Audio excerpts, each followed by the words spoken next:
Hmm.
Observing that we get this other combination for free,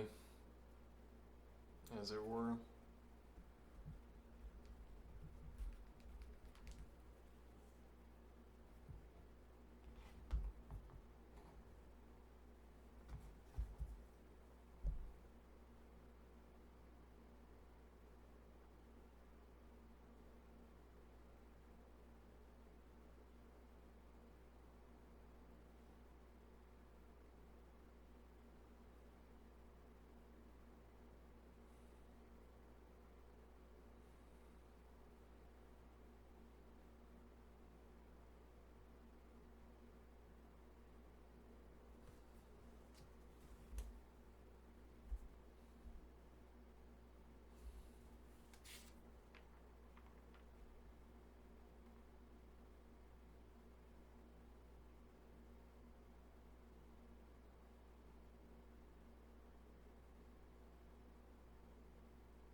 spacing's varying widely.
that leak code problem.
A little bit out of order, but that's okay. Let's see.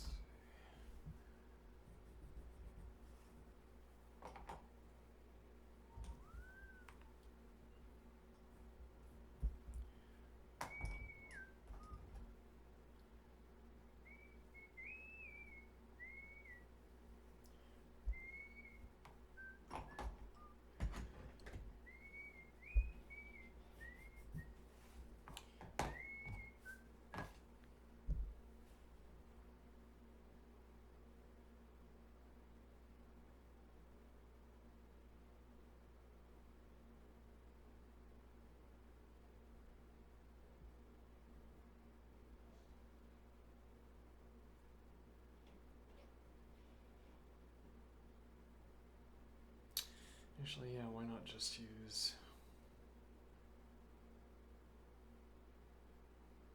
Oh, yeah. Well, if we have...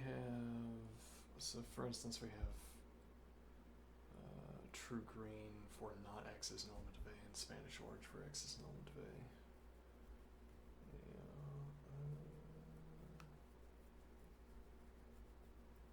Which is there to indicate that, let me see.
That one is more difficult to lay out, right?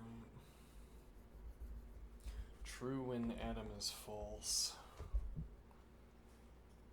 Well, it can be true when the atom is false.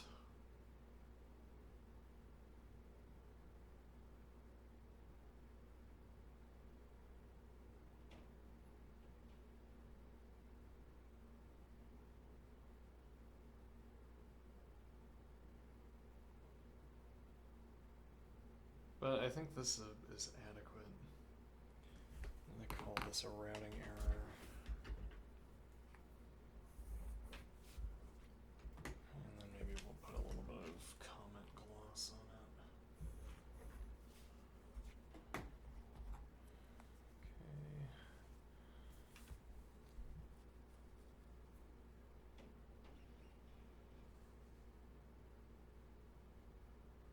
So with this configuration,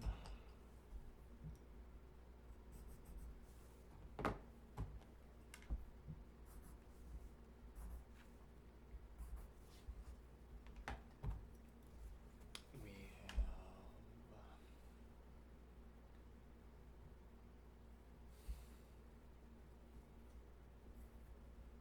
not y is an element of b, and not x is an element of b.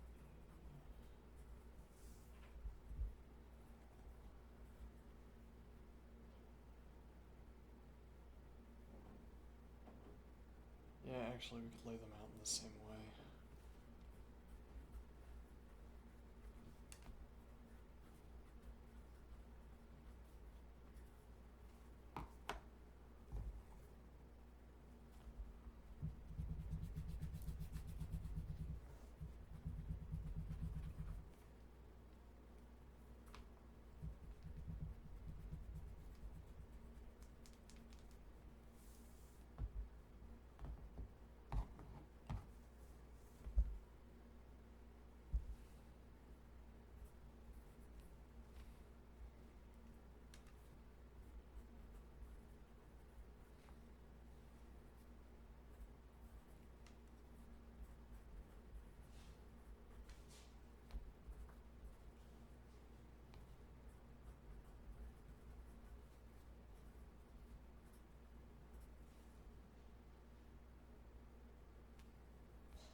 Whoops, that one's a contradiction. Yeah.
we should still do this.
Yeah, it doesn't really make sense because, like, I could underline here true when the atom is false. So these would remain true because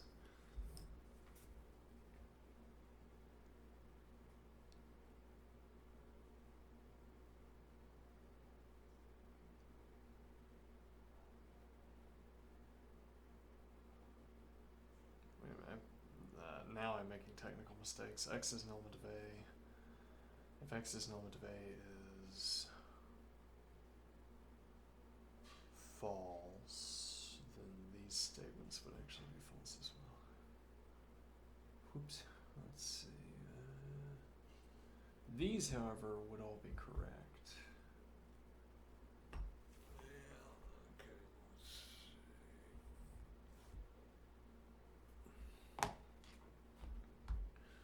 Though conveniently we have, so I guess we'll call this a notebook management here. Yeah.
I'm falling into confusion here.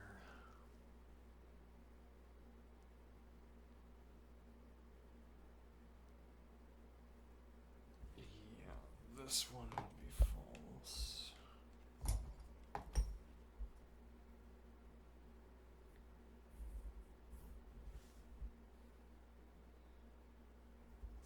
And this one would be false as well.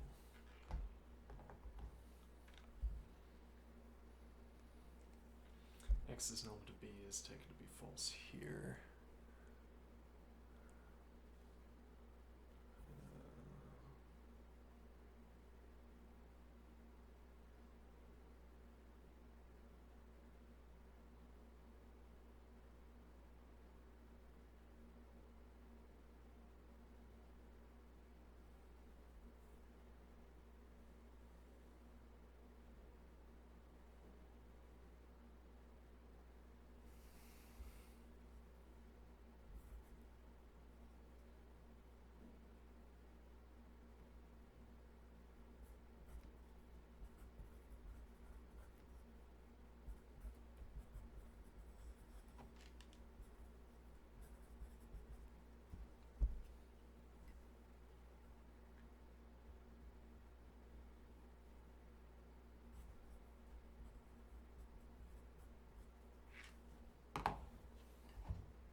find that quite as satisfying.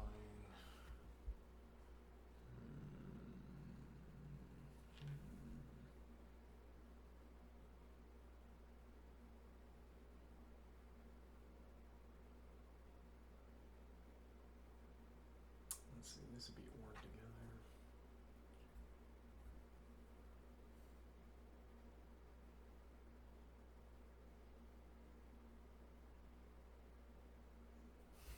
And now a little bit less confusing would be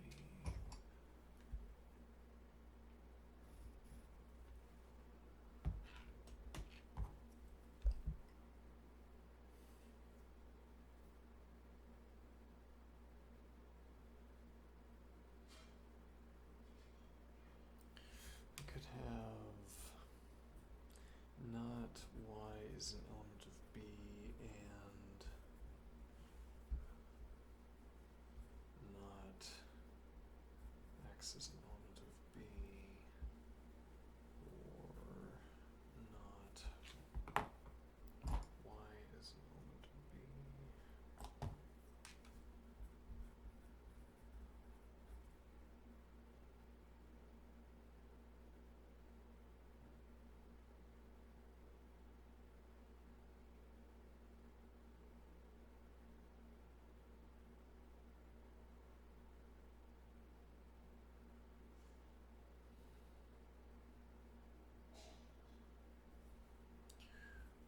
Or x is an element of A.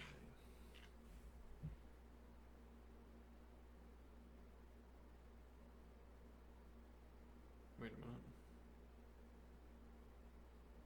That should be not y is an element of A. Yeah, let me see here. Rather, not y is an element of A. Yeah, okay.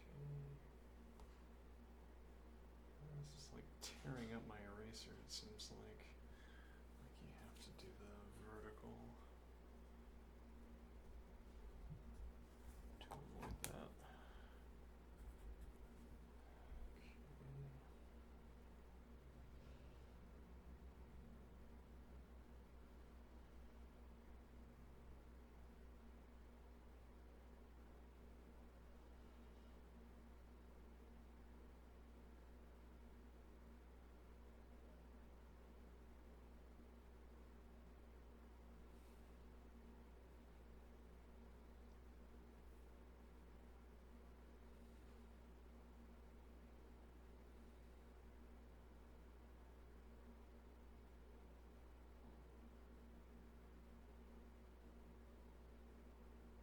Hmm.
Yeah, well, back here we got.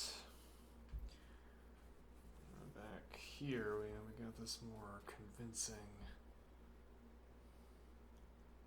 Yeah, but even here we still had to reduce to saying, and I guess yeah, this is not about what we're able to derive. It's about what we're willing to say.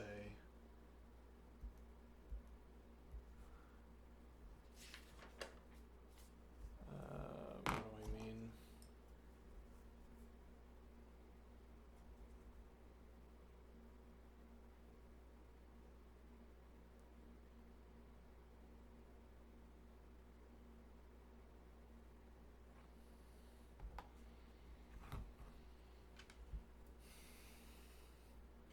we're not willing to, if we're willing to go from saying for all x and for all y, not y is an element of B and not x is an element of B, to saying that B is equal to the empty set, then we know in advance that this operation is going to work because,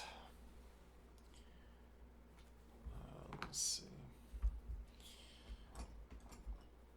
we know in advance that this operation is going to yield these expressions because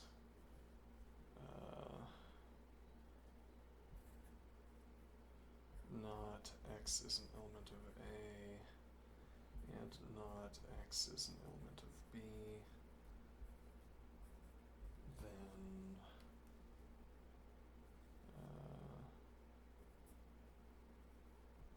A is equal to the empty set and B is equal to the empty set. Okay, and then if we instead have not y is an element of B and not x is an element of B, fiddly if B is equal to the empty set. Okay, and then we have the next expression.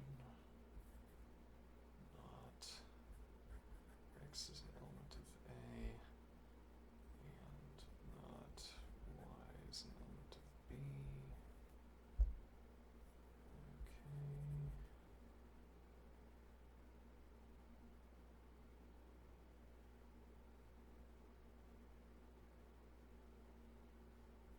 Okay. Rather,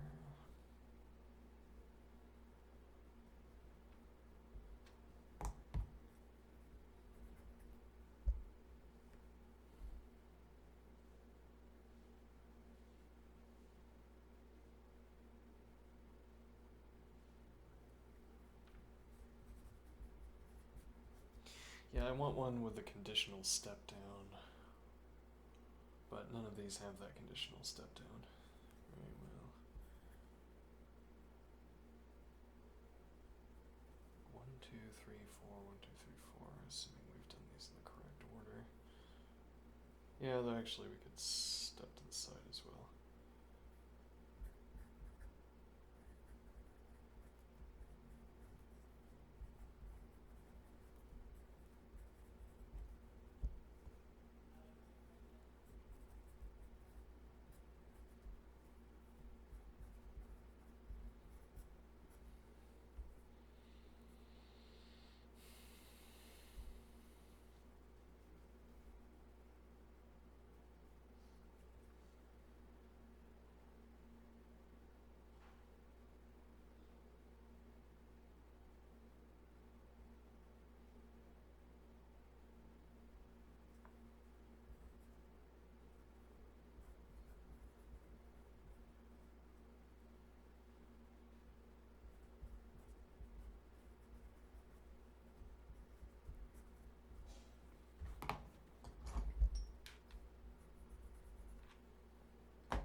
Okay, now what is the point here? That each of these has a decomposition where we can claim one of these statements. A equals the empty set, B equals the empty set, etc. Okay. So if we're willing to accept this decomposition and this construction as a continuation of... Well, if we're willing to accept this... Yeah, this is a much simpler observation than all of this suggests, yeah. Yeah, well, we were trying to avoid this.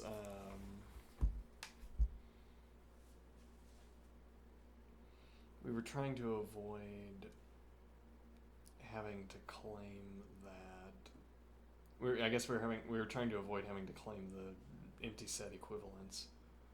Why? Just I do not so much trust the empty set equivalence here.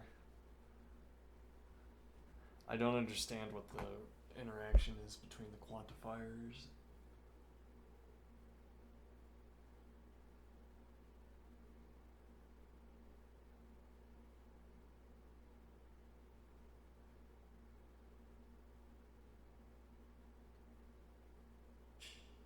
I don't understand what the relationship is between the quantifiers and the expressions.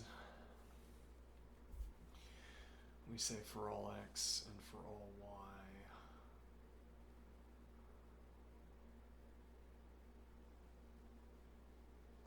I don't know. I mean, why wouldn't I be willing to accept these statements? Like, do I expect it to be harder to do proofs or more involved? Like, oh well, it turns out we can just take these statements at their face value, and each of them allows for one or more of one of these.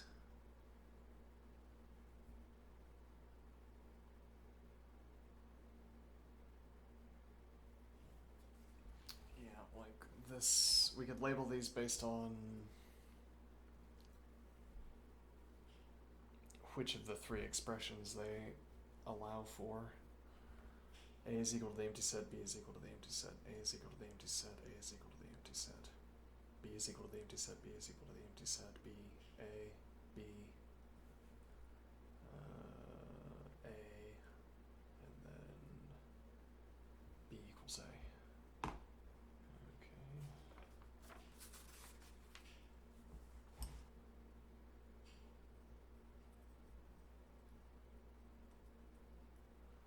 Well, I mean, that might be it. I don't know.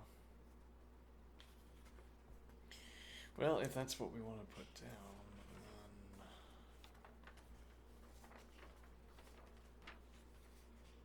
let's see. Well, and importantly, yeah, well, that would be a contradiction. Actually, these contradictions, none of them say that A is an empty set and A is not an empty set, but that would just be a contradiction that would already be filtered out by this point.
And once again, the separation, so it's spreading out too.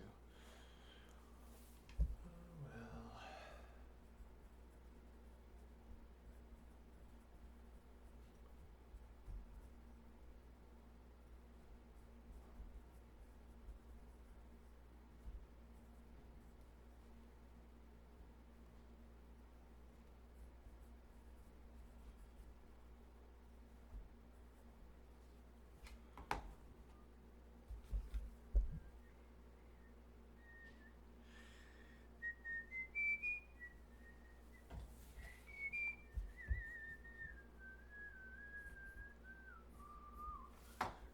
Let's see. Equals V equals the empty set. B equals the empty set. Alright.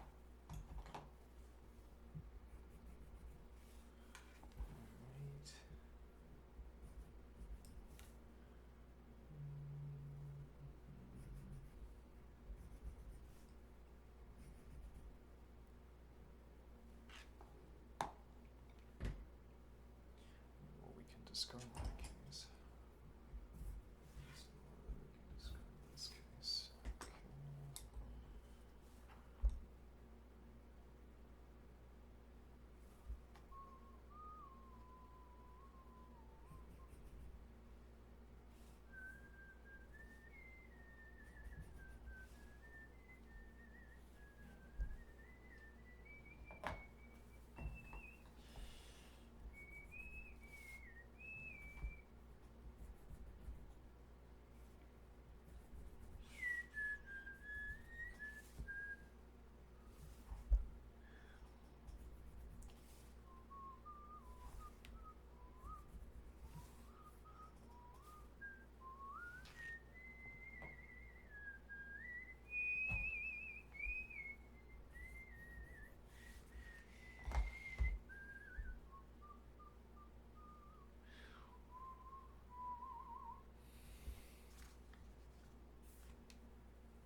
Okay. I think we can call that a theorem completed. What was that theorem for the scoreboard? What was that theorem named? Gonna ban one of these numerous spammers. Okay, now.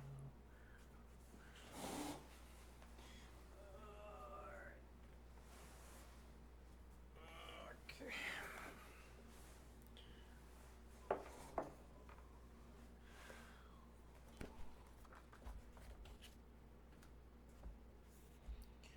This was theorem 99.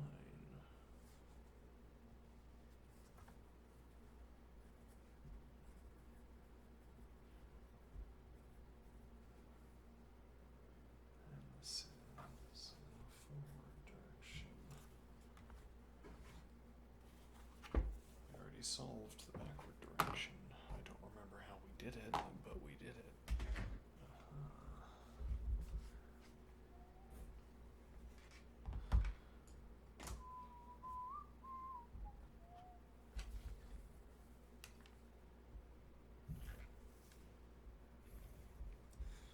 It's 20 pages between me and a theorem.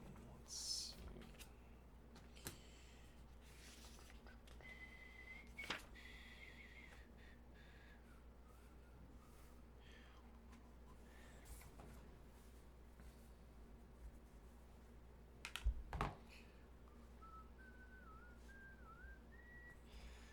There's a bit of verbiage. Oh no, this is theorem 100.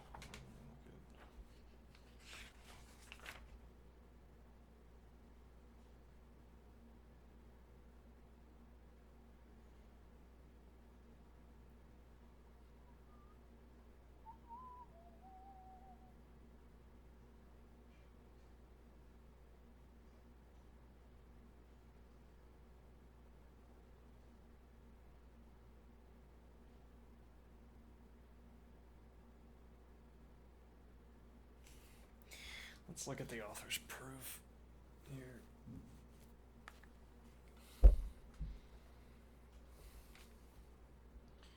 Suppose that A is not equal to the empty set, B is not equal to the empty set, and A is not equal to B, i.e. suppose the condition does not hold. Which we might say that's the consequent. Though in a biconditional, I guess you'd have to... Anyway, since A not equal B, there is an X such that either X is an element of A and not X is an element of B, or not X is an element of A and X is an element of B. For definiteness, let us assume that the first alternative holds. So without loss of generality, X is an element of A and not X is an element of B, and let Y be an element of B. There are such elements, since B is not equal to the empty set.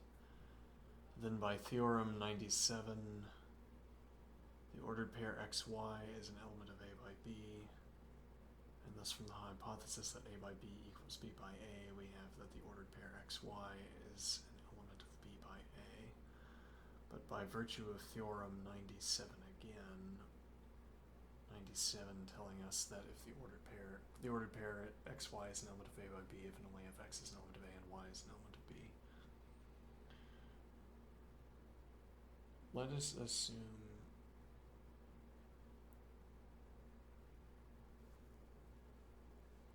so since A is not equal to B, there is some X such that either X is an element of A and not X is an element of B, or ... For definiteness, let us assume the first alternative holds. So this doesn't have an explicit quantifier.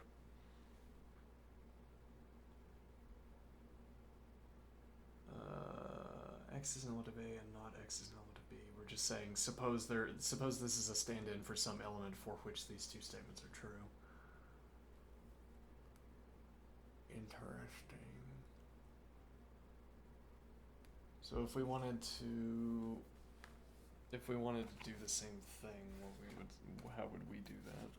If we wanted to adopt the same kind of proof? Well, actually, let me think here. So we could have an explicit example where we say A is equal to the set containing its elements 1 and 2, as we're so fond of doing. B is equal to the set containing its elements 2, 3. Alright.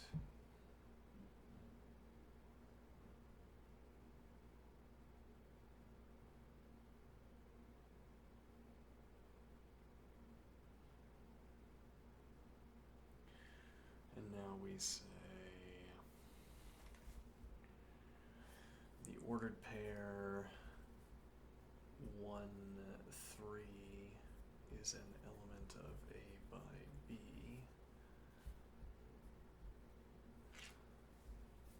A by B is equal to B by A.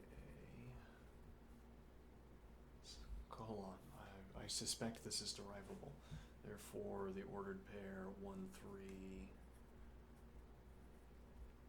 is an element of B by A. Okay.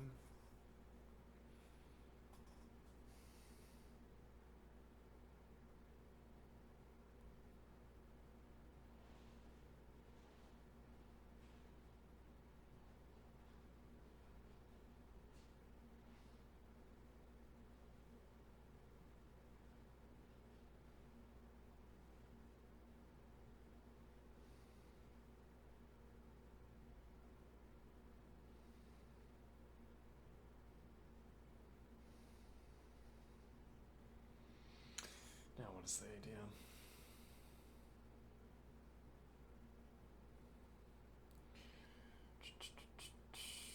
So when we say that,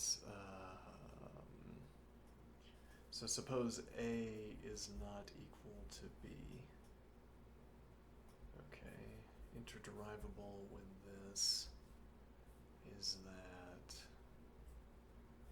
there exists an X such that X is an element of A and not X is an element of B.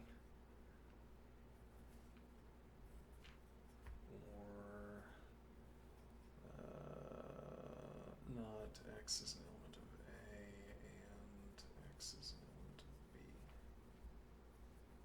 Okay. Now, is that factually interderivable? Yes, I think we've proven that, but maybe not.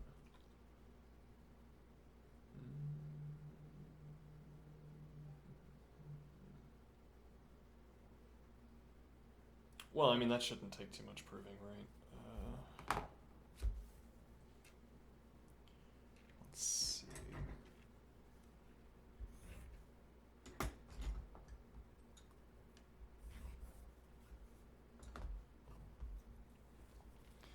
So we're going to have, this is our distributed term, P or Q and R. So we're going to have P, so not x is an element of A and x is an element of B.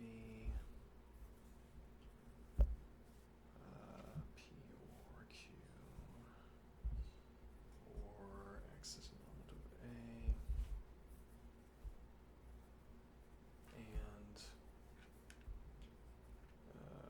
not x is an element of A and x is an element of B, or x is an element of A,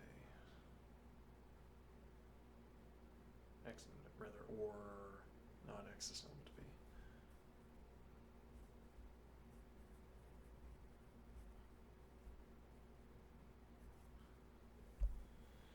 Okay.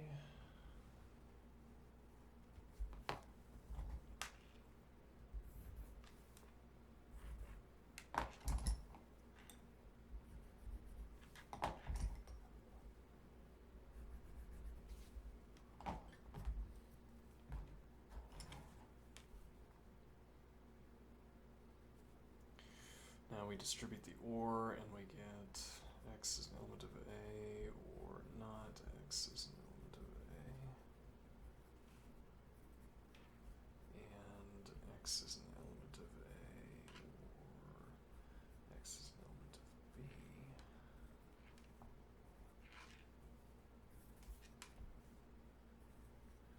And distribute, okay, and now we will get not x is an element of B, well, okay, x is an element of B, or not x is an element of B, and not x is an element of A, or not x is an element of B. Okay. So this is a tautology, and this is a tautology. And now we have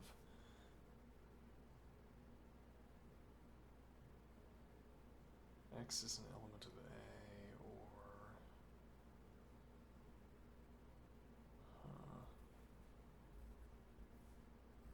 x is an element of A, or x is an element of B,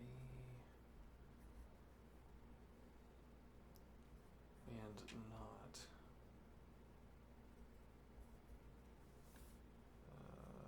x is an element of A, and x is an element of B. Wait a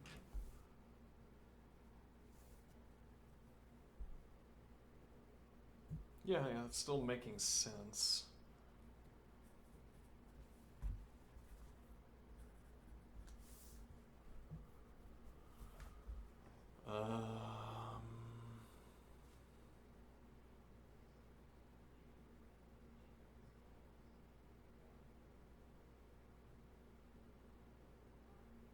Well, what are we... Like, it'd probably be easier to prove this forward, actually. Starting with x is an element of A, rather not in big brackets around x is an element of A, then x is an element of B, x is an element of B, then x is an element of A. I suspect that would work better.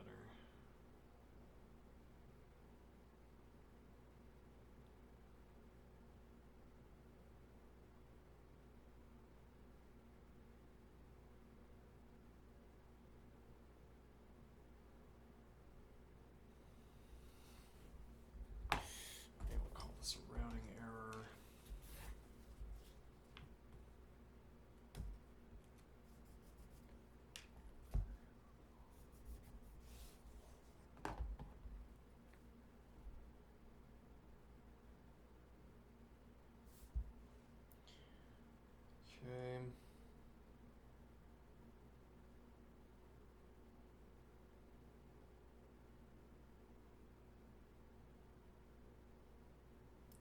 So instead we're going to say x is an element of A, then x is an element of B, and x is an element of B, then x is an element of A. Okay, and then we're going to wrap that in a big knot. Okay, and then we're going to do a whole bunch of predicate calculus. Alright, so not x is an element of A, or x is an element of B, and not x is an element of B, or x is an element of A.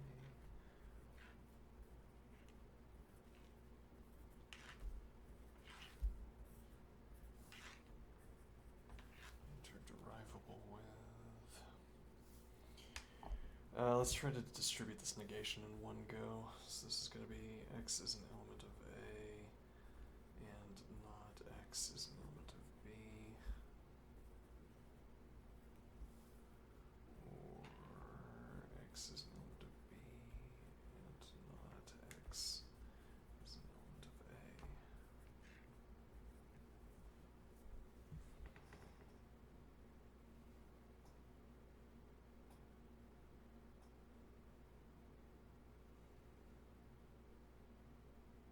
Okay.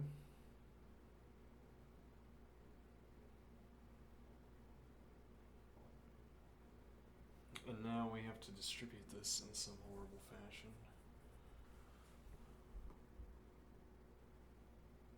Oh no, we just outright get it. Yeah, okay. This being that which was required to have been demonstrated. Okay.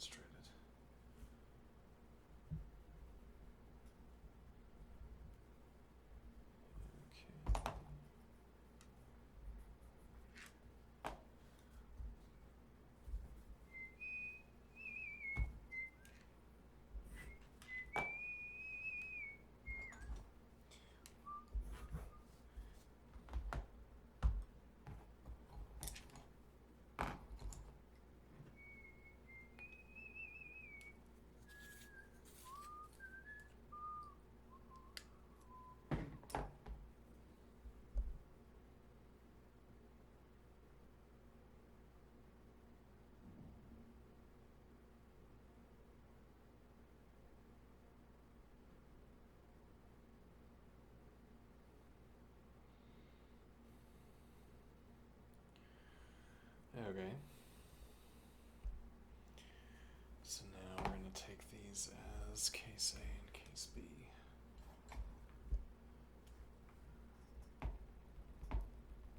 Well, yeah, but it would be without loss of generality. This works exactly the same way.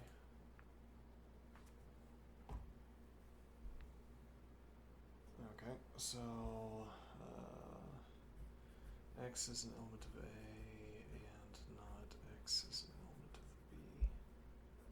There exists an x such that. Okay.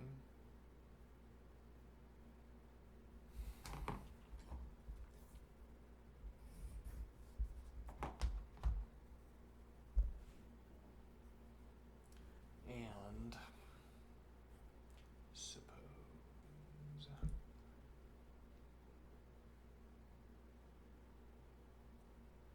Oh, no, what is the point of this?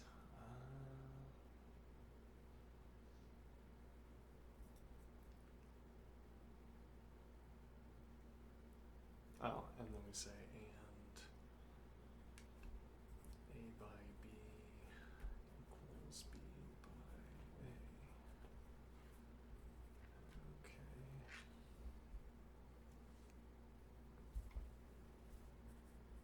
If and only if the prescribed term and the ordered pair x, y is an element of A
x is an element of B, and y is an element of A. Okay.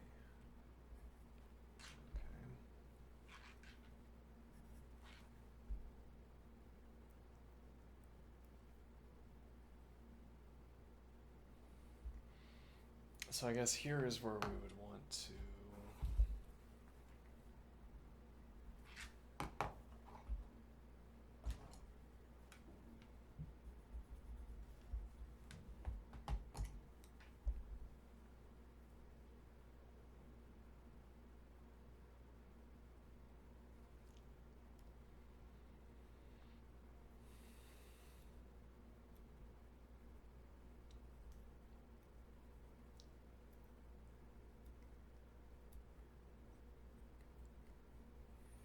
we could try learning Go with the model, with our interlocutor.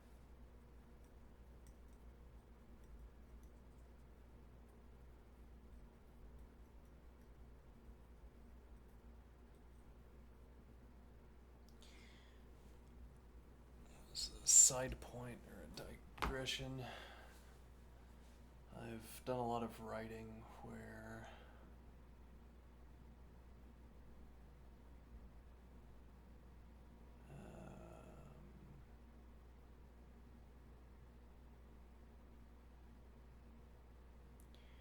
I've done a lot of writing where I have an interlocutor, where I talk to where there is a speaker and an interlocutor, at any rate.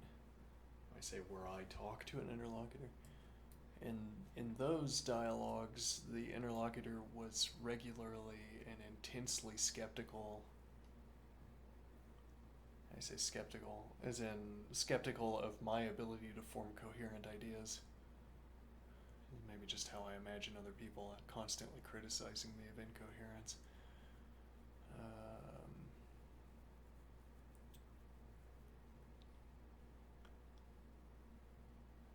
don't know if I'd want to ask the model to do that, because I'm rather enjoying the sense that I'm not incoherent all the time.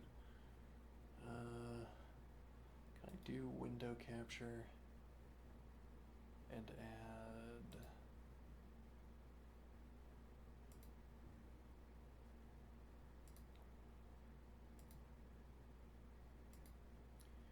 Okay, that's gonna be on the screen. Okay.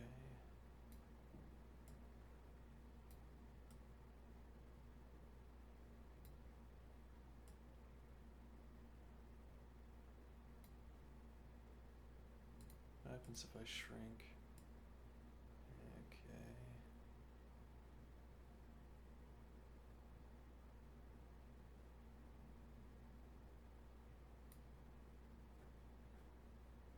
Alright, chat, there's your contribution today. Oh, that's fine. I can keep that on screen. Okay. Oh, I just can't downsize it. Alright, there you go. Alright, let's see.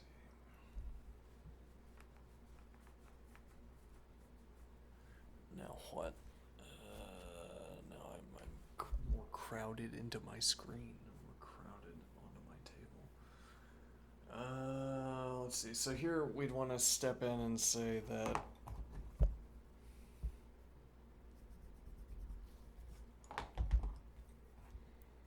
x is an element of A. There exists an x such that x is an element of A and not x is an element of B. Okay, in this case, 1 is an element of A and not 1 is an element of B. Okay.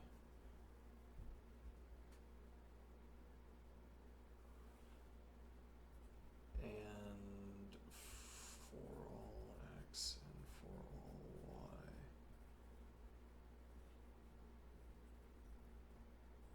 x is an element of A and y is an element of B.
So actually, I'm going to step this down, and I'm going to say now 1 is an element of A, and 3 is an element of B. Okay. This is a kind of given to us, which maybe means I should be doing, maybe this is the color of given. Okay, so 1 is an element of A, and 3 is an element of B. And phi is interderivable, no, leads to deriving that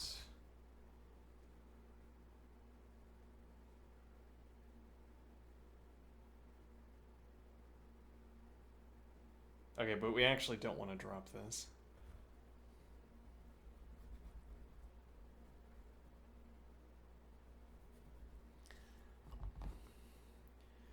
And not 1 is an element of B.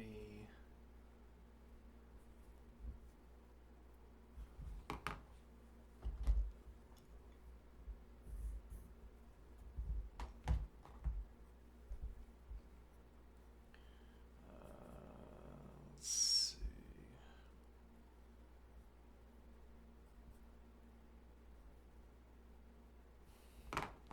Nope. And now we continue with and phi.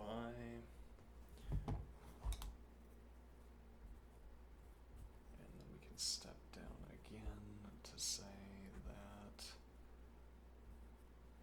x is an element of B. So 1 is an element of B, and 3 is an element of A. Okay, and not 1 is an element of B, which is a contradiction.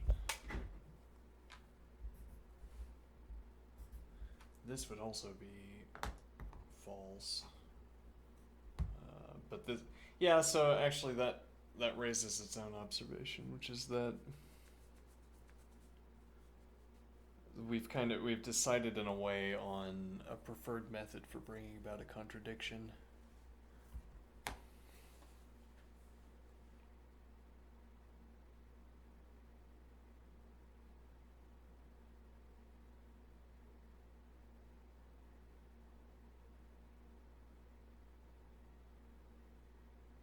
What do I mean? So I want the P and not P. I want it right there in front of me. Okay?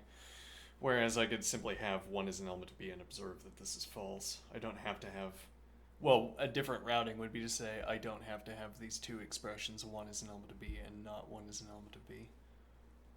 Rather, this is false, so the and expression is false. And actually 3 is an element of A is also false. I guess, I don't know, I guess that's a matter of preference. Alright. So this led to a contradiction. Okay.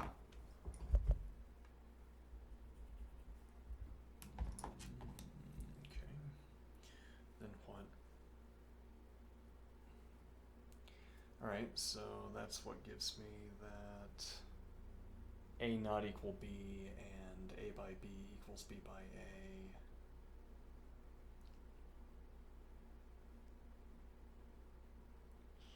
Yeah, there's something a little bit strange about this proof.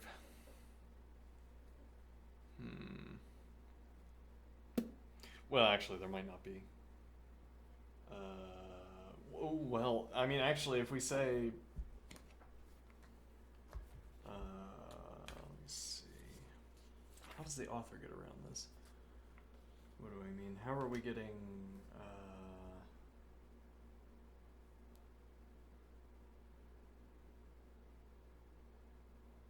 Since A is not equal to B, there is an X such that either X is an element of A and X is not an element of B, or not X is an element of A and X is an element of B. For definiteness, let us assume the first alternative holds and let Y be an element of B. There are such elements since B is not equal to the empty set. Then by theorem 97, the ordered pair XY is an element of A by B.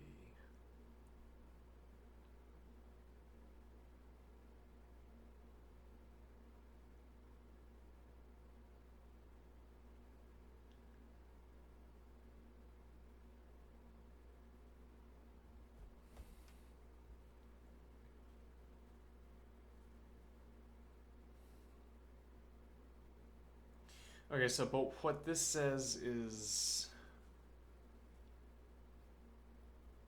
yeah. Well, actually, we could take that as well. So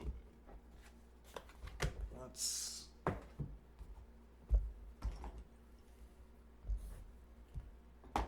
So we say. Let's see. Not A equals the empty set, and not B equals the empty set, and not A equals B. Now, critically, well, so the author says not B is equal to the empty set if and only if there exists an X such that X is an element of B. Okay, and the author uses this observation to say that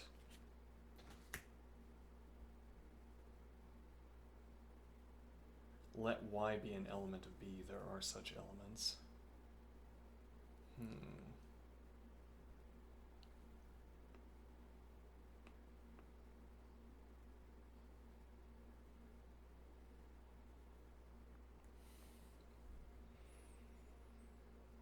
Yeah, this is strange. So we're saying X is an element of A and not X is an element of B.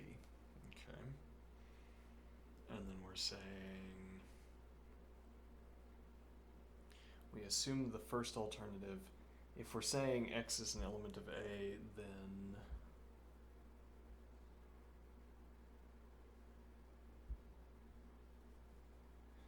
well, we already know, we're already granting ourselves not A equals the empty set and not B equals the empty set and not A equals B.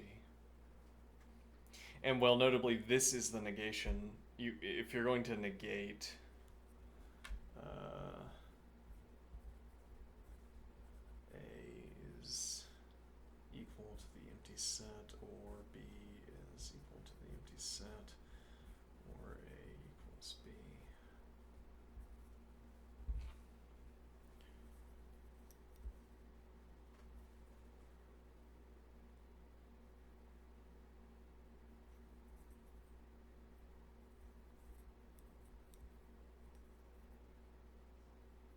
This is the complete negation, so you'd have all three of them.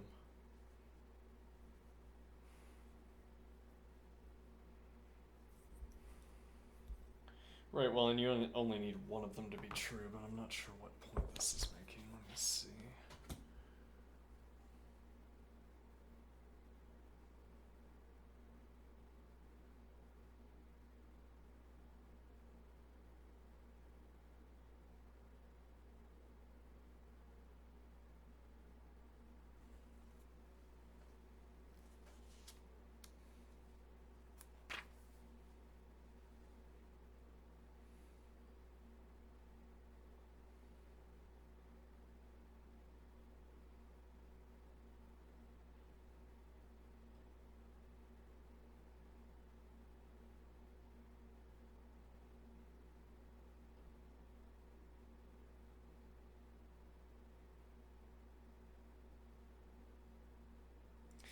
Yeah, and then we say of the three possibilities, we may use Theorem 98 to combine two, namely A equals the empty set or B equal from A equals the empty set or B equals the empty set. We infer that A by B equals the empty set equals B by A. Assume now the third possibility. Yeah, so then they're equal to each other. Okay, and yeah, A by B equals B by A, which is what is required to be demonstrated. Assume now the third possibility, A equals B. Then since it is a truth of logic that A by A equals A by A, we have at once that A by B equals B by A.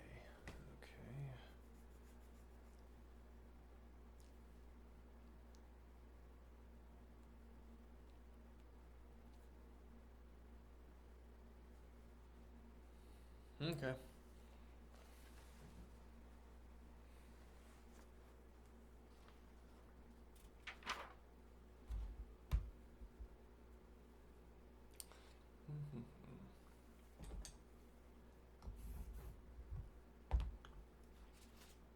Yeah, I like that more than that, I think.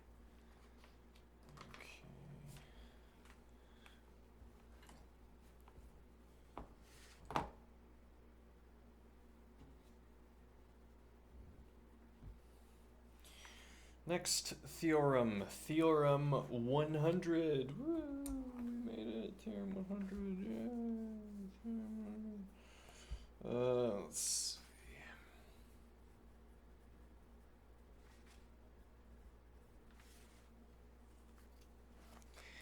A is not equal to the empty set.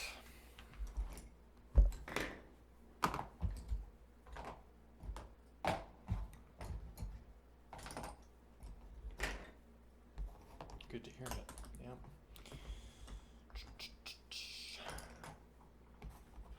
You heard the phrase, I'd rather be a hammer than a nail. I'd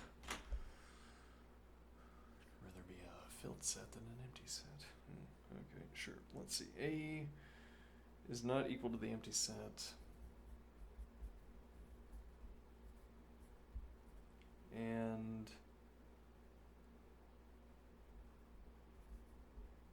A by B is a subset of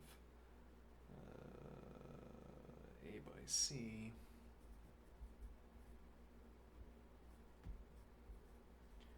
Okay. Then B is a subset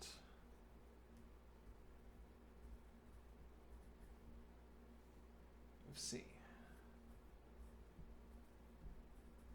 Okay.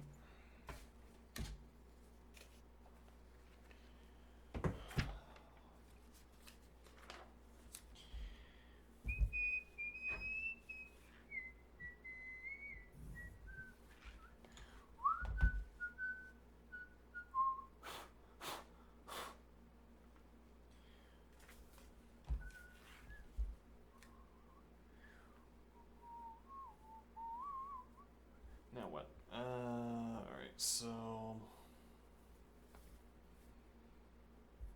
for all x, not x is an element of A,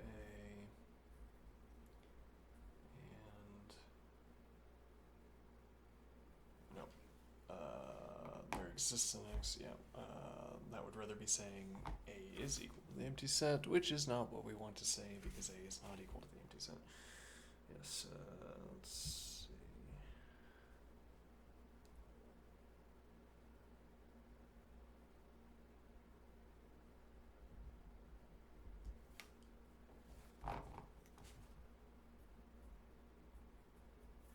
There exists an x such that x is an element of A, and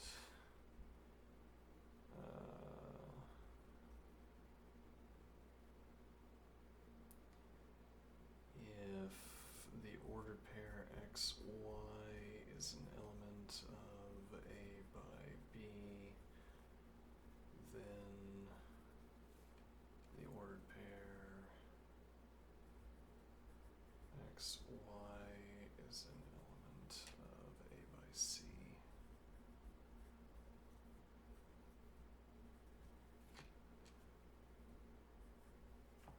Alright, interderivable with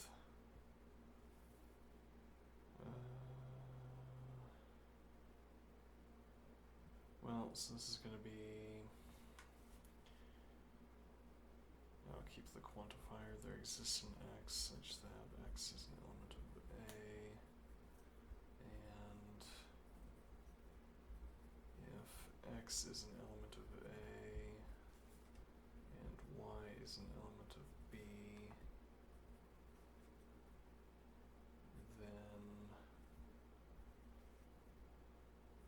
x is an element of A and y is an element of C.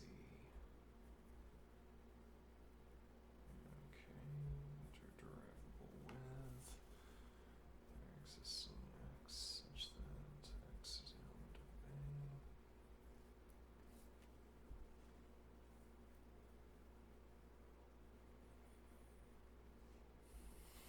And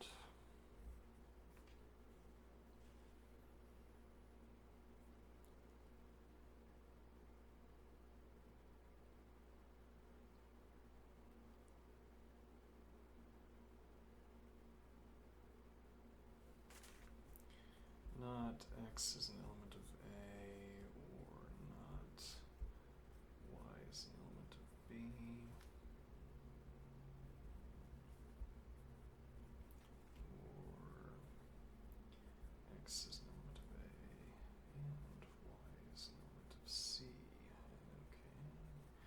No idea where this is going. Don't need to know.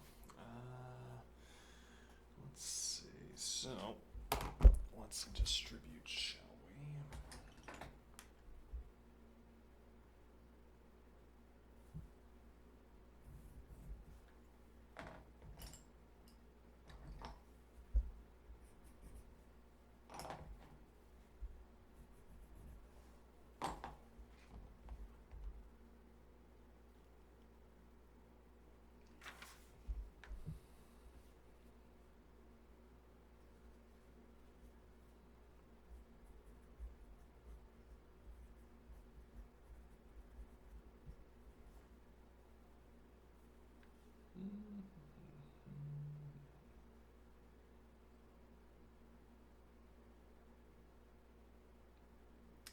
Right, so this is going to be x is an element of A or not, x is an element of A or not, y is an element of B.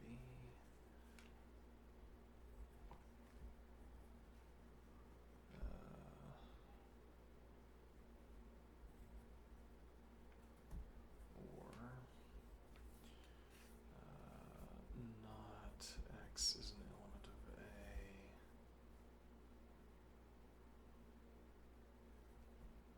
or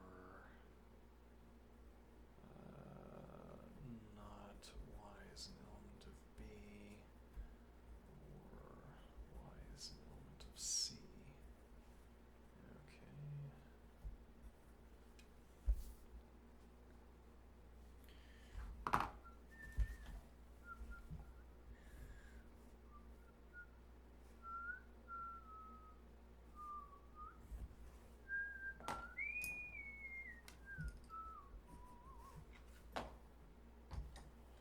I will retroactively take all of my extra credit now for my math classes. Thank you.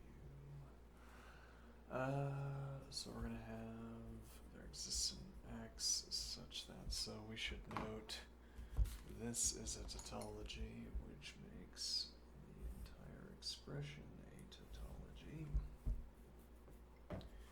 which means the truth value is dependent on the second expression.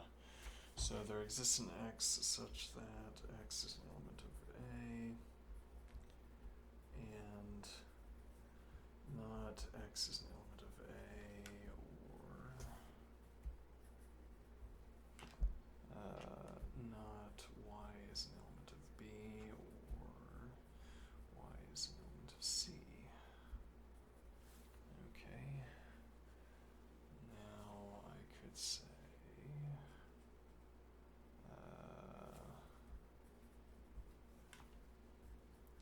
there exists an x. I should have just underlined this. Yeah, this stretch.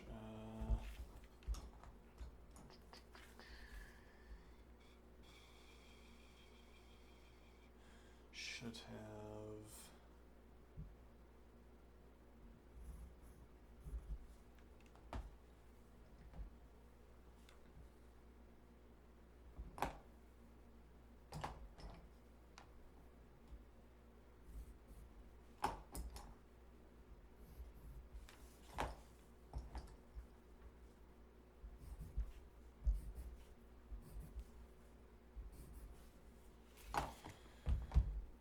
and well, yeah, but now we need it. No, we have one more step before we need it, I think.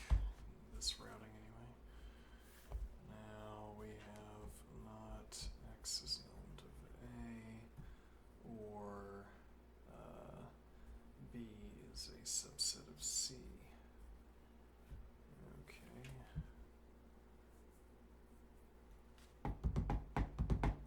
So this would be if and only if. So this notably is going to have for all x and for all y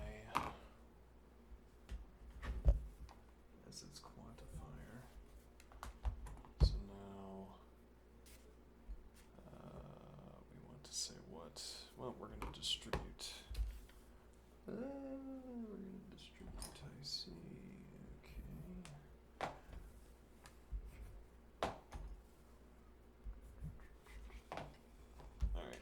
say X is an element of A and not X is an element of A,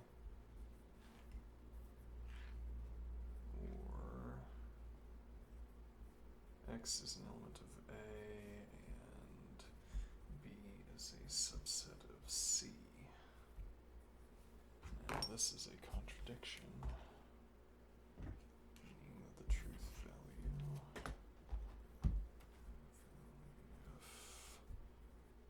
X is an element of A and B is a subset of C. And now I step down to saying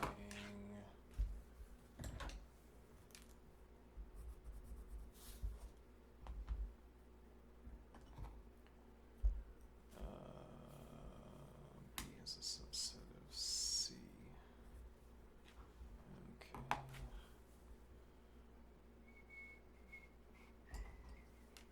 Proofed. Complete. Now there's this comment here that, let's put a comment under this.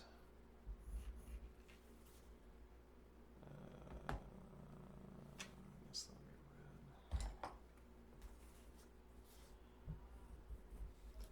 Now I want to do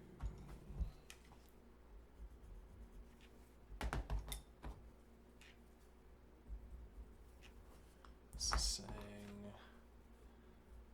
there exists an X such that X is an element of A, and for all X, not X is an element of A, which we have to accept as a contradiction.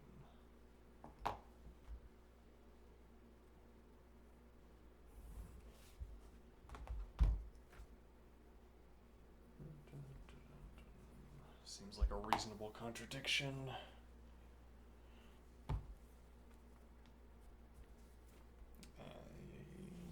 Okay, now what? There's our theorem 100. Done.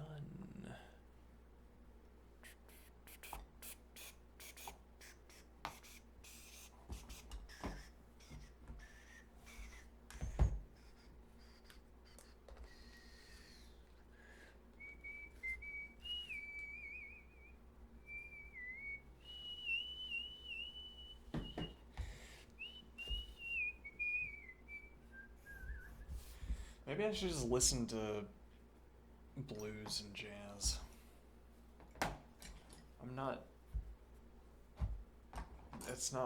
They're not my favorite genres of music.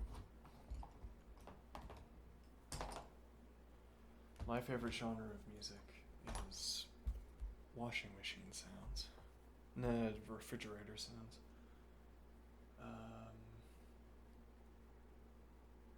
And ventilation system field recordings. And Tim Hecker, which is like these things taken to an extreme sometimes.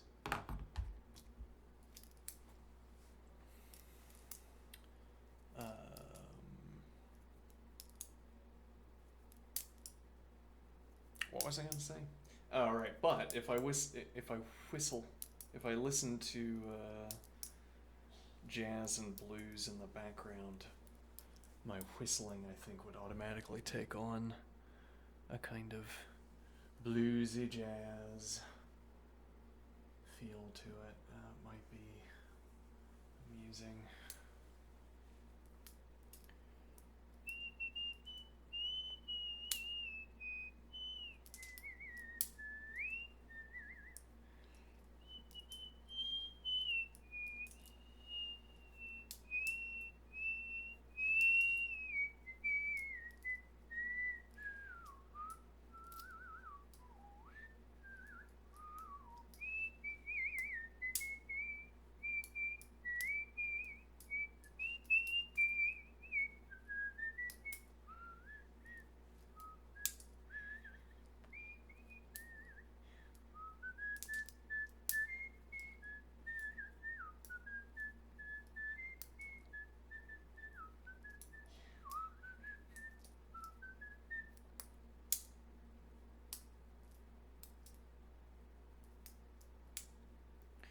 waiting for my, I'm waiting for the credit card that I ordered to get in.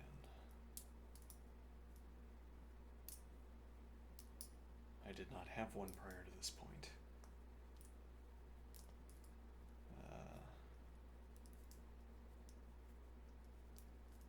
All of the transactions I have performed in cash.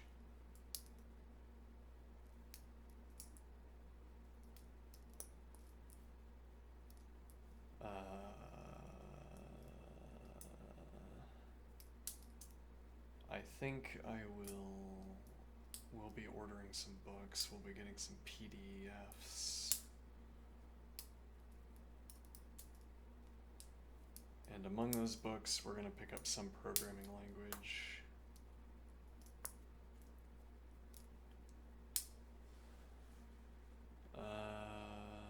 Could be Go. Go ahead and pick up Go.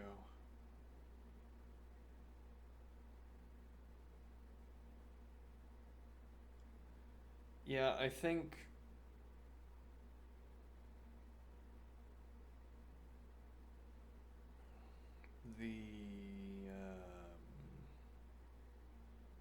I am thinking at the moment that the geometry engine exercises with the model are weekend activities, specifically Friday and Saturday.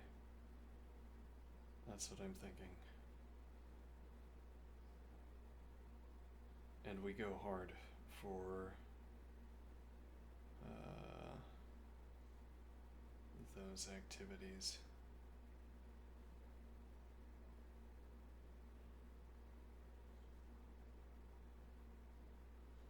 And then maybe we keep the 2 hours of tricking the model into becoming conscious, as we were doing with the remarks on the foundations. And then we take the exercise segment and we turn it into learning another language. Or alternatively, we learn the other language during those 2 hours and then we spend 3 hours studying remarks. Well, it'll be like an hour of exercise and then 2 hours of the remarks, or 2 hours of the remarks and then exercise, one way or the other.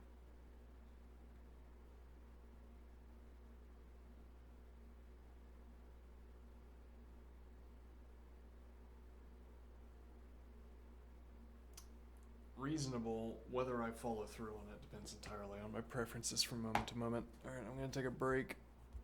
When I get back, we'll do calculus.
It's that time again. Turn on the disco lights.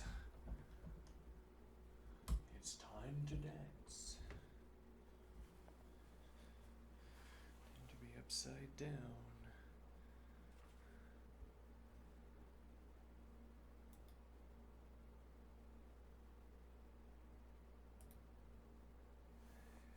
Okay.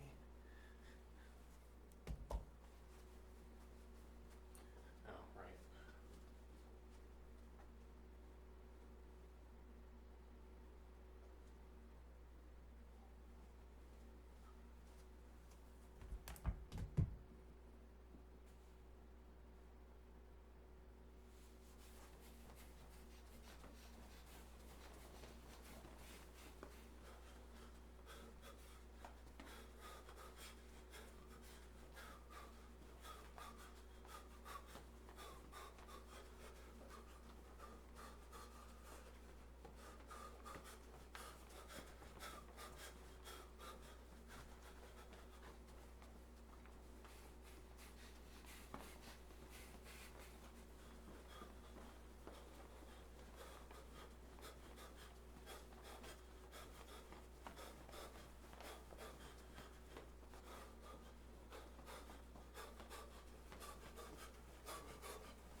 engaging with the model has re-raised a question that we haven't really asked in a while. Well, am I willing to be a software engineer?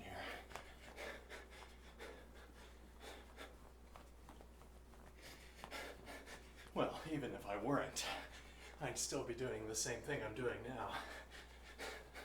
Or even if I was, whichever interpretation you want here.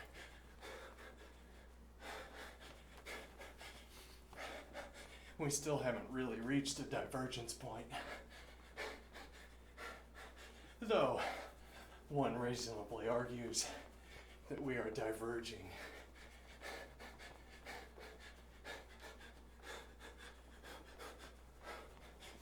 What do I mean? If we're talking about the optimal pathing, mathematician, computer scientist, software engineer, yeah, all in the general direction of each other. But if you start getting too close to any one of them, you've taken a wrong turn somewhere. And now, it appears we are moving in the direction of computer scientists and mathematics. Where is the balance?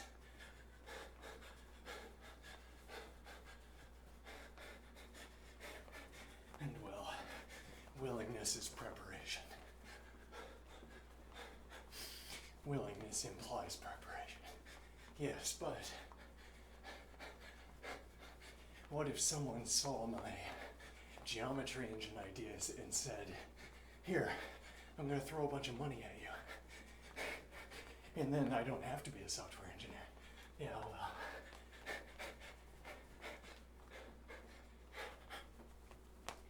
And it's not quite so crass as that. But on a material level, it is exactly that crass.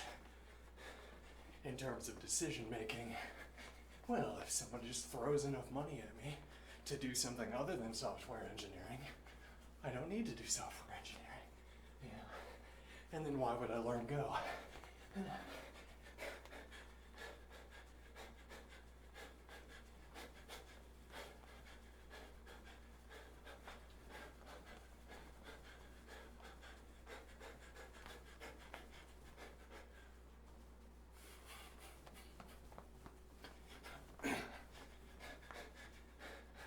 Perhaps that is why I am thinking about bringing some symmetry back into this.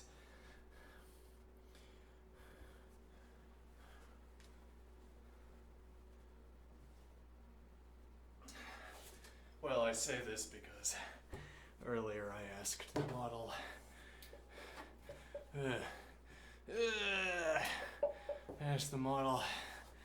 how well do you know fourth? How well do you know lean? Either of which were candidates. I want to learn fourth, much in the same way perhaps that I want to learn BF. Yeah.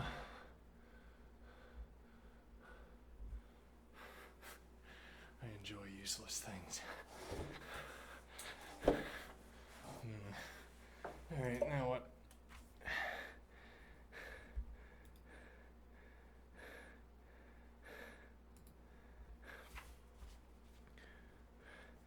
I don't know, maybe fourth would be useful. Just not for anything I plan on doing. Yeah. It would be fascinating. It would be useful for someone else. Let's see. Structure and interpretation.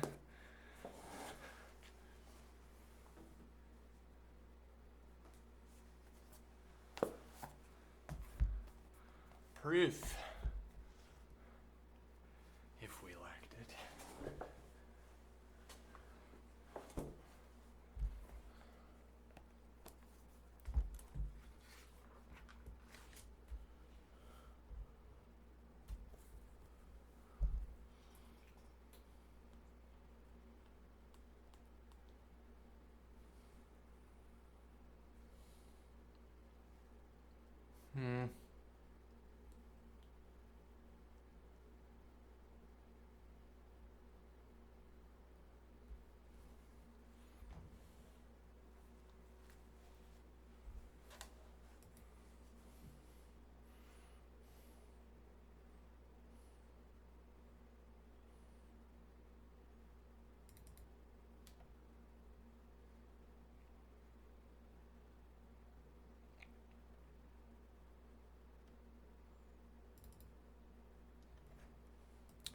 OpenStax Calculus. Here we are. Once again. Let's do it. Where did we leave off? We had not yet drawn the graph for the natural log of x minus 1. Why hadn't we done that yet? Because it's meaningless gibberish.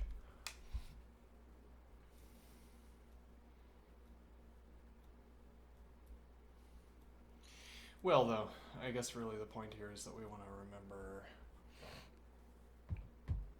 let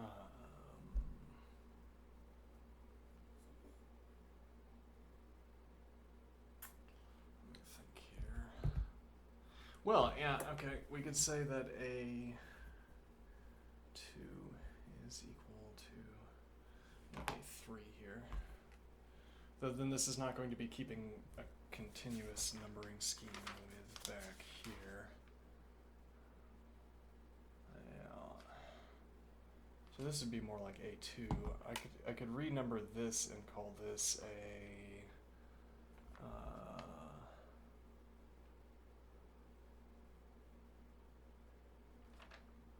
what would I call that? No, we don't have a corresponding set back here. We didn't do anything with just raw integers. Oh, actually, hold on. No, yeah, we do have to finish that LeetCode problem. We're way too close. Talking about reasonable. We want to get credit. Let's see. Let's do it. All right. Oh. Do we want to try asking the model?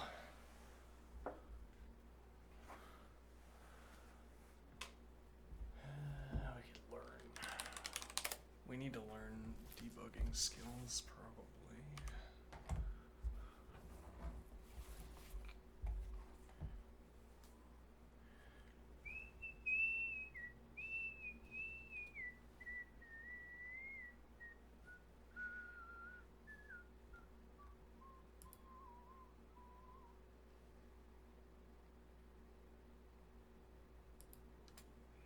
All right, so we can watch this calculate through, but that is a lot to watch calculate through. Yeah, ideally we could instead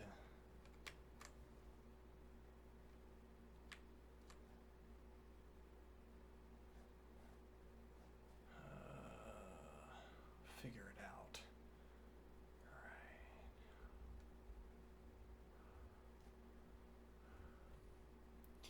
So 353, we head in with 1 0. Okay. Now what could be going wrong here?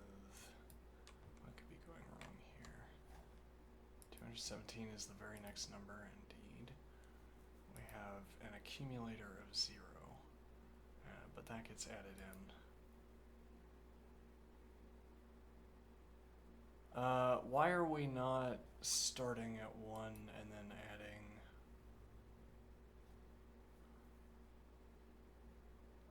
and is it too late to change that, I wonder?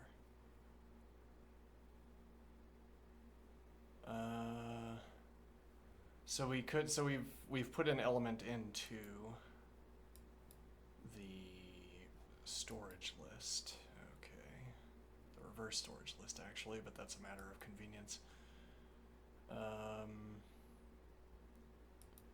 Now we have length 1 and we have nothing in the accumulator.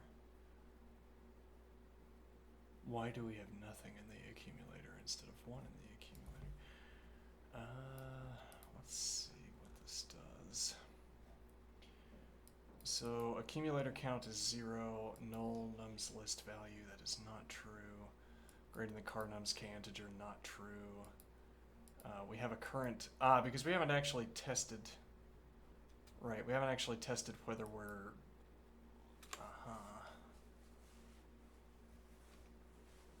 Now, in this case, we know that star sum length is less than k integer because that's the same thing as asking whether the first element is less than the restriction element. And we know that's true because we drop f until we get such a case. Okay. We drop f until we get such a case. Yeah, and then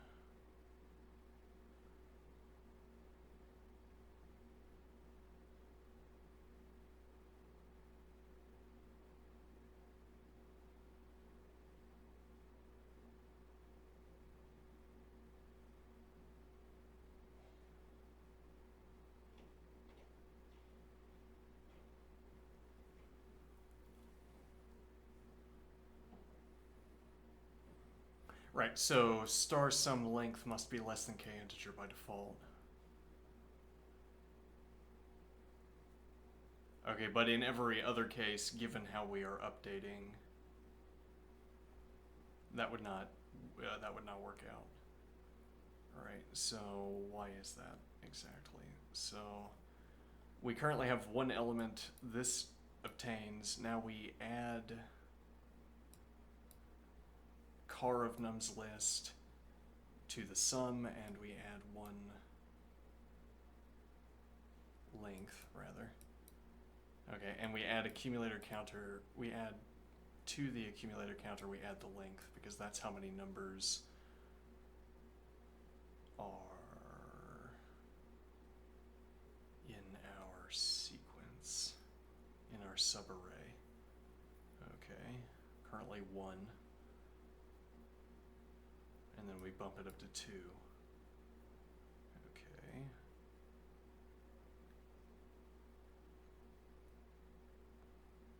Now, the first 2 numbers are... Yep, so they'll be out of bounds because it'll be 2 times 500 something, and this is 800. Okay, so then we come back, we say null, no, greater than or equal to, no.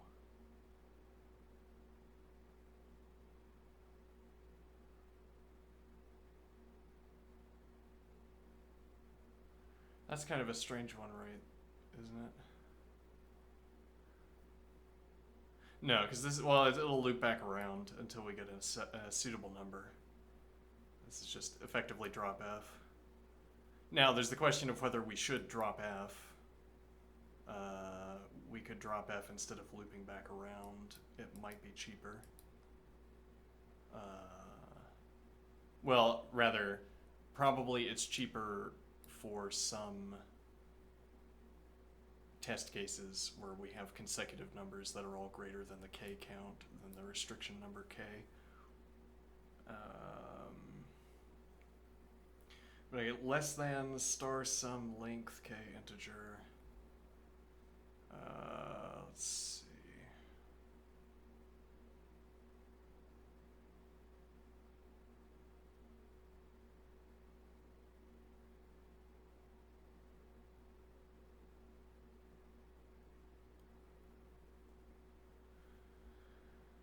I don't see how this is going to lead to knowing...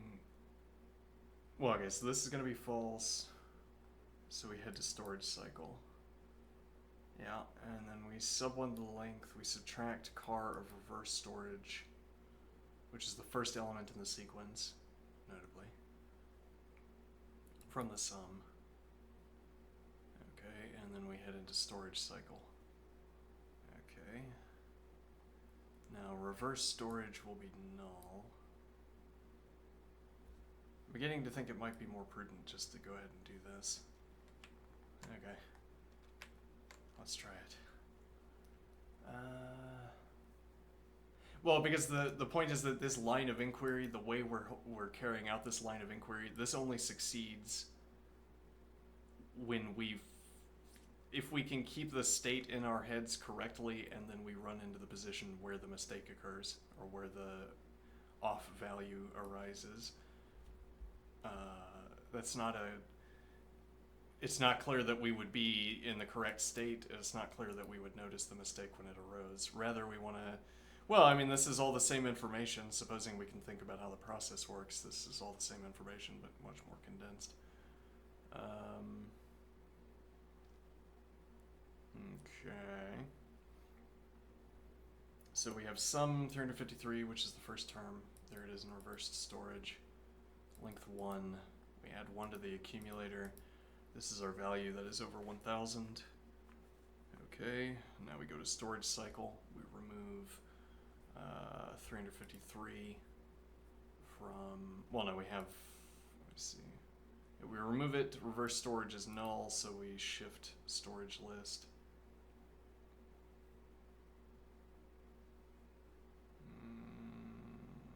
Which in this case is kind of onerous and costly, but whatever. Okay, so now the list containing 217 is in the reverse storage. We still have an accumulator value of 1. When we move back, we have an accumulator value of 2. We also have a length of 2 because we've added the next term, but then we go back to storage cycle. Yeah, and once again we have to reverse storage list, though it's cheap every time we do it, I guess. Yeah, and then accumulator is 2, length is 1, we go back, accumulator is, we go back to storage cycle, then accumulator is 3. Alright, so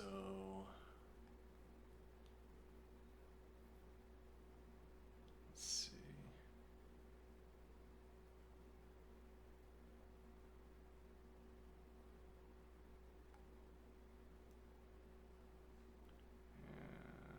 We go rather back to num cycle and we bump the accumulator up to 3.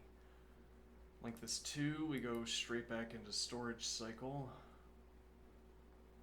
Yeah, and then k comparisons within range, so we add 1 on the step back into the num cycle.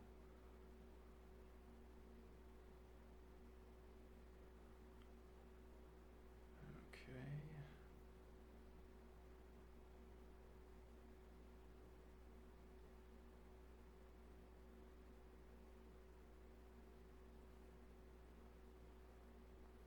So this process is not always going to add 1 over and over again, because here that process stops. We've got a k comparison of 6. Okay, accumulator is 4. We increase the accumulator by 1. Now we have length 2, so we're going to increase the accumulator by 2. We have length 3, but now we need to go into storage cycle because k comparison has jumped. Alright, so now we're going to have drop down, which reduces the length. And then we have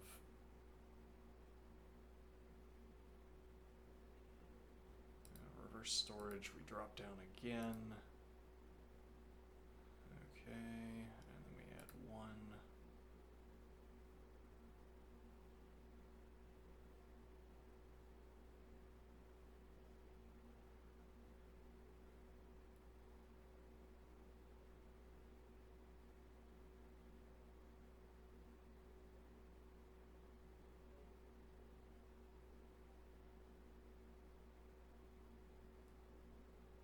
Let me see. Storage cycle, we reduce the length. We loop back.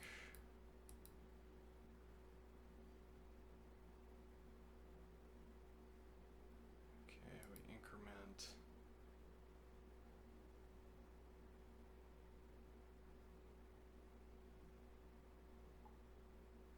That's a jump, but that's a correct jump, right? So the problem with our solution is that we are off by 1, and we can't figure out where that off by 1 is coming from. So the fact that we just jumped the accumulator value, no, we didn't jump the accumulator value, it's 8. Length 1, 8, sum 59. Oh, here we jump, okay. So let's see.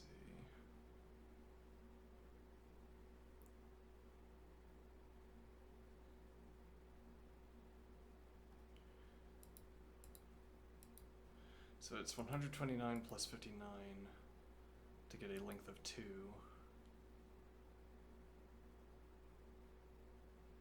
Okay, but again, so this event happens once. This incorrect value happens once. So what is the point here? It has to be, yeah, we're going back now to the, it has to be some case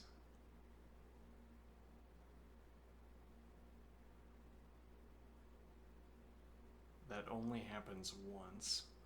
It doesn't have to be, but that is a possibility. There's one event where we add one extra.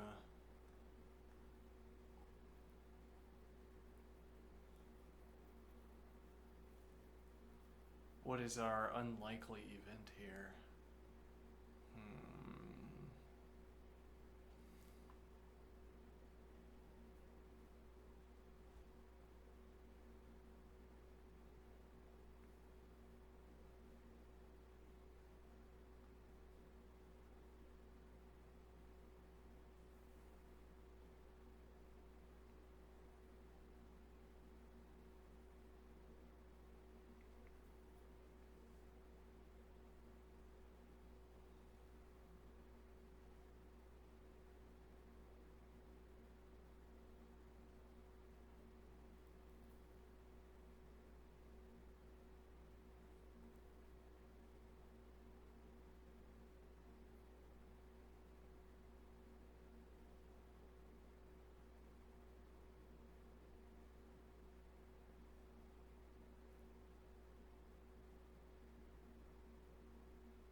Well, yeah, it immediately suggests our off-ramp function for handling the termination condition, but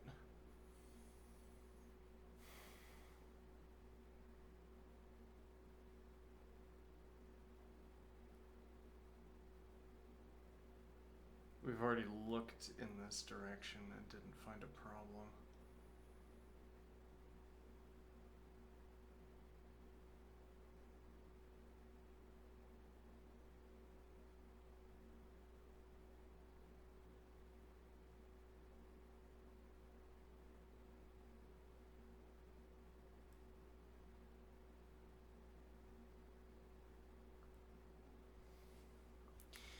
Well, we can try it. We can try it for the first time.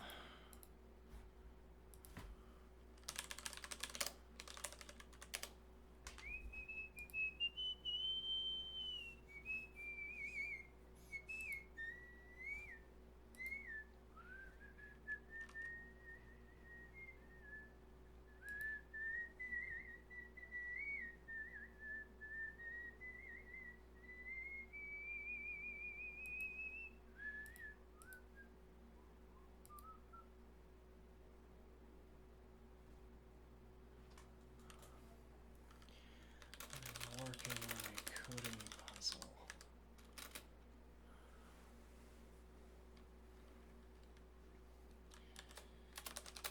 Website. Puzzles 2 has test cases. Has the website to which I submit puzzles has a battery of test cases for each solution. Scores. Let's see, do I have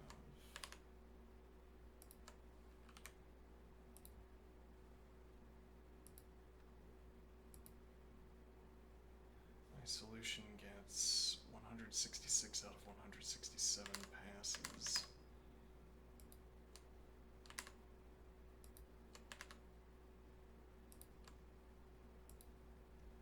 My solution obtains 166.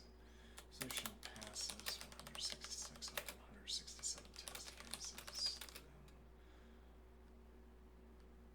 Then produces the fails that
Could you paste or upload your full solution code?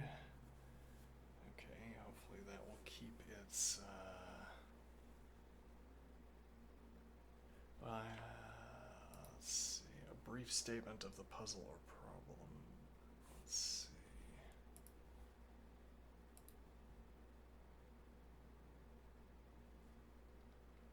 The score of an array is defined as the product of its sum and its length. This is LeetCode problem 2302 and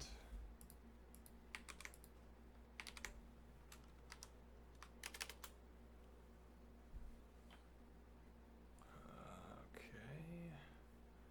Let's see.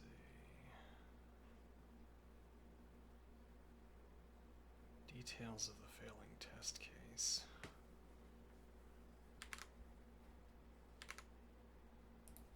Let's see.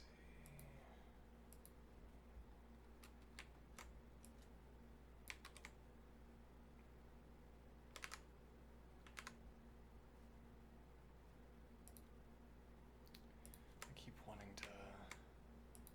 Okay, there we go. So, the failing test case has these inputs. Nums is that. K is K equals 10. Okay.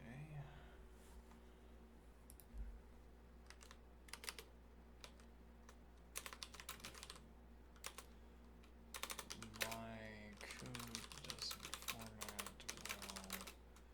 This entry I can upload the file instead.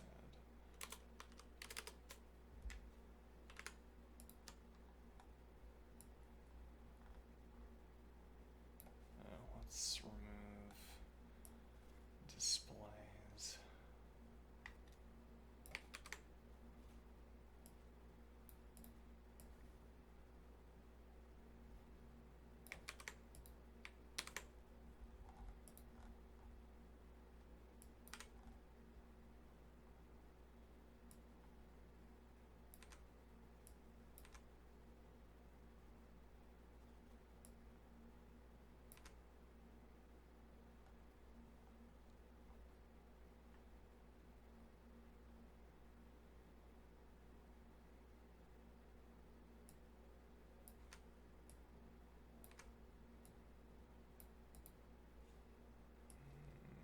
Okay.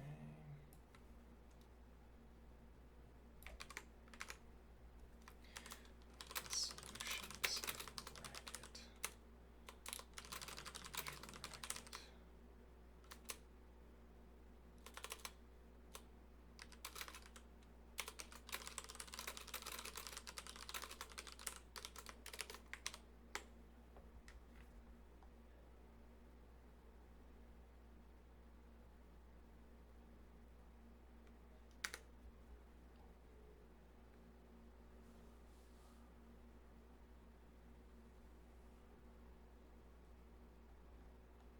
I don't know. We'll find out. I have been repeatedly surprised.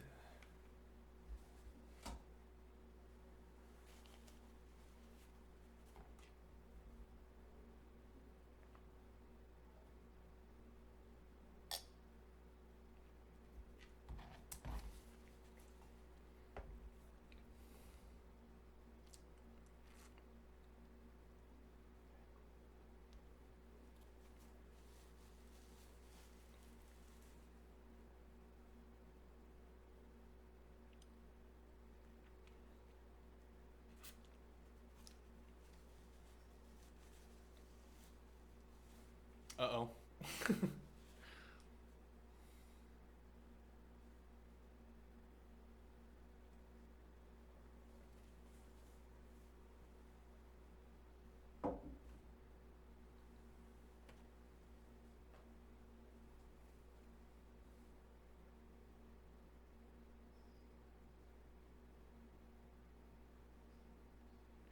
interesting that it's cycling through algorithm, or rather, it's cycling through a Python to examine the algorithm.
Oh, interesting.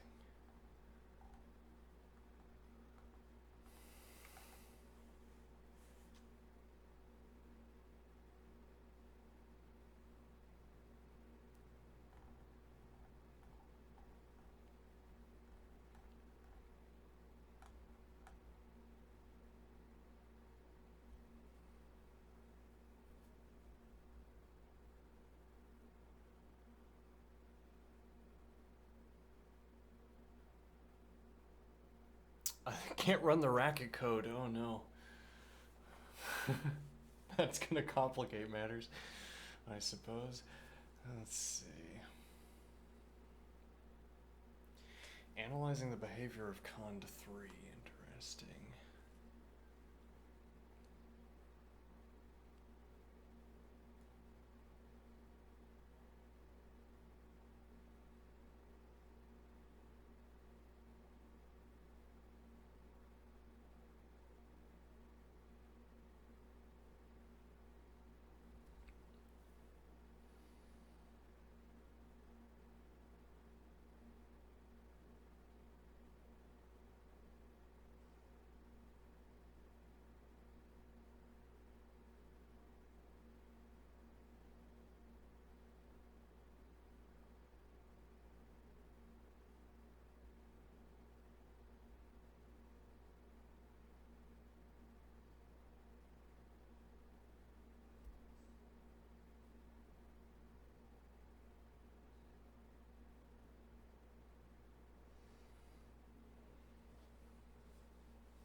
Oh, I don't know what camera I'm on.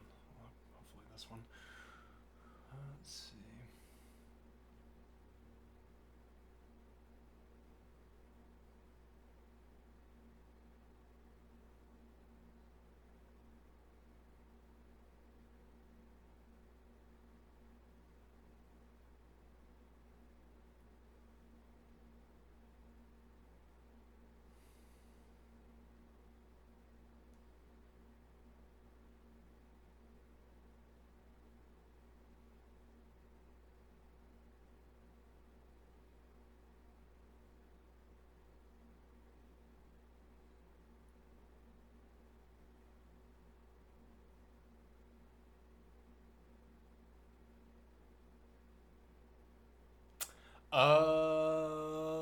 Let me see here.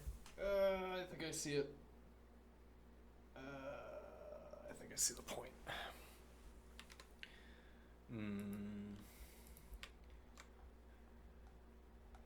It's this edition. Yeah, I think I might see it.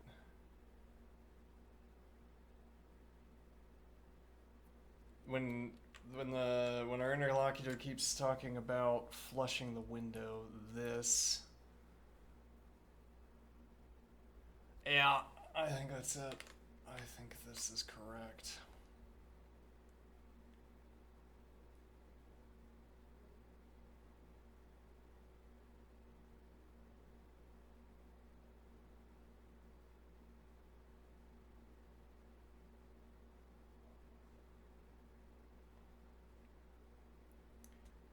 Hold on. Is this pause or stop? Because I don't want to wreck all of this work by hitting stop, but I think that is probably correct. So the point here is that we introduced this condition. This should result in flushing the window, as the author says. And the point is that anytime you get a k value that is greater than, anytime you get a k, anytime you get a nums value that's greater than a k, that it wrecks every subarray. You can't have any elements before that leading into that element, because this alone is going to make the product greater than the k, the constraint. So this should be null and null. Okay, so the model was right about the cause. Supposing this is right. I mean, it probably is right. Let's see. Yeah.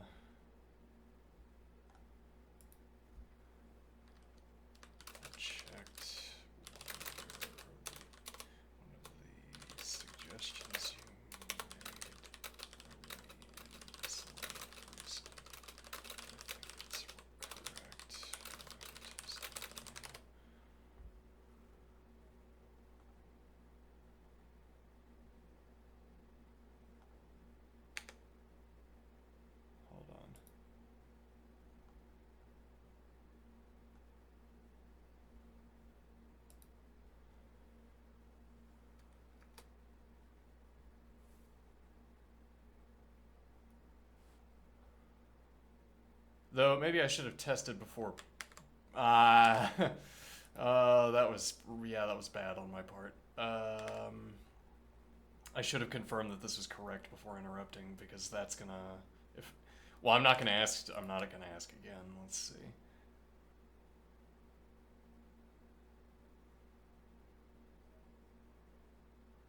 Let's see. Okay, so let me get that test case in particular. Okay. Let's see, count subarrays. So this is with here 797.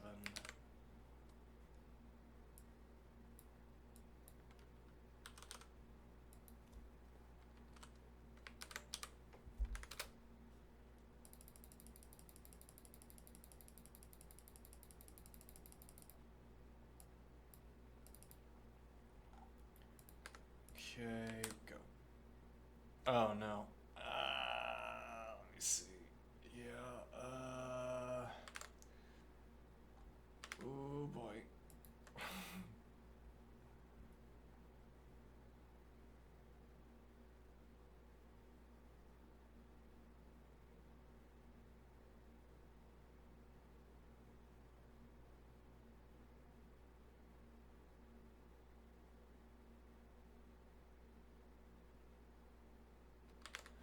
Well, I'll let that go. I might be able to. Okay, so this is correct, but yes, it introduces this additional problem that now we can have nulls here, which we shouldn't have. Yeah, but where exactly is that becoming a problem in this case?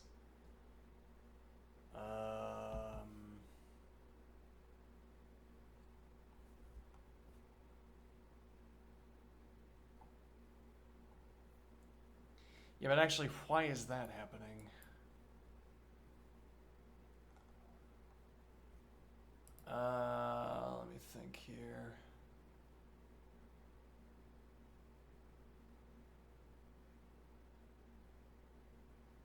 Why is that? What do I mean? Why is that happening? Hold on, let me get this over here. Okay, now, so if I make these two null, okay, and we're making these null and we're shearing through an element. Oh, but then we also need to reset the sum. I see. Okay, so sum is 0, length is 0.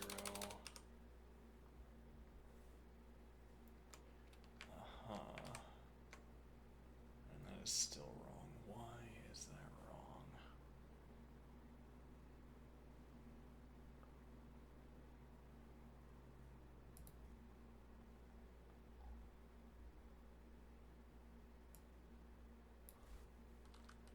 Null, null, and 0, 0.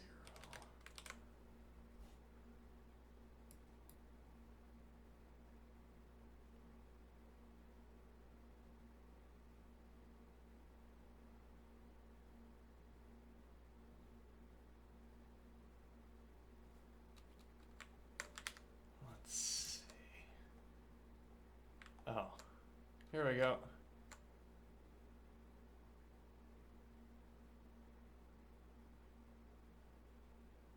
Yeah, because a single value that already violates value *1 greater than or equal to k guarantees that every subarray that includes it also violates the rule. No valid subarray may cross such a position.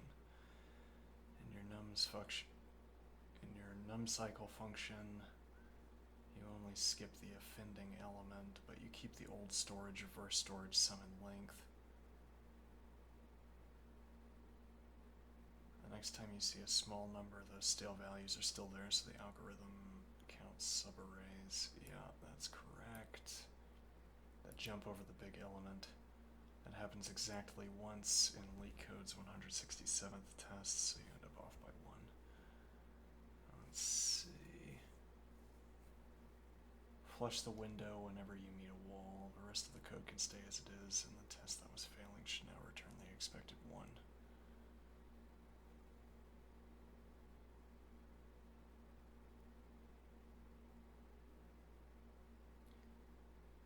An ordinary sliding window loop. Yeah, but then I wouldn't get.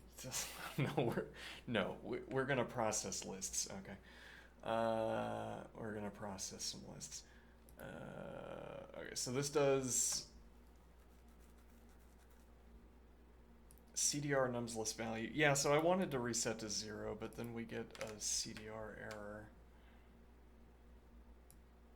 And I don't know why that happens.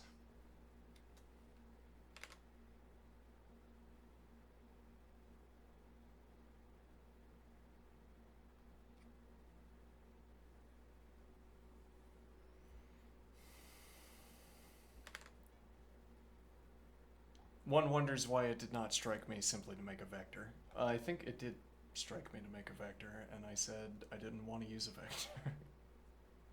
I don't want to use a vector. I don't like vectors. I'd be coding in APL instead of Lisp if I liked vectors. Let's see. Why is this nulling out is the question.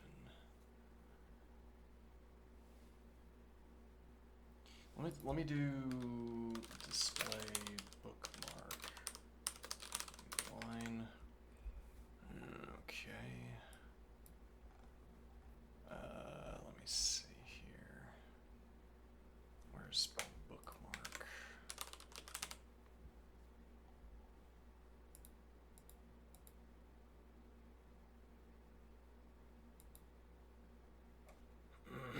Okay. So we pass back through with 0, 0, 0, and 0. Okay. I think I know what the solution is, but it's even more horrible than we wanted it to be.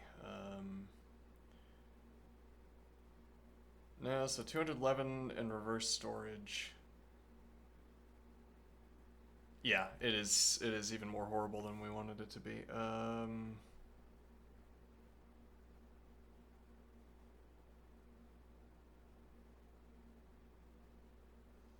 Well, actually, no. We can do this. So we can do null reversed storage list value, then call storage cycle function with one's list value, and copy and paste this. Okay.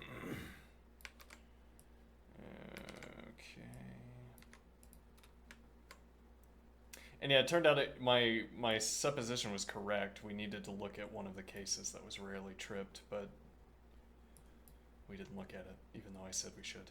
Yeah. Let's see. So this is going to be...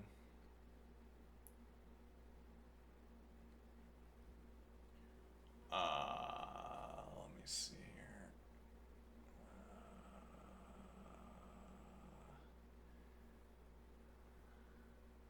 Yeah, this code was a little bit jankier than my usual code, I think.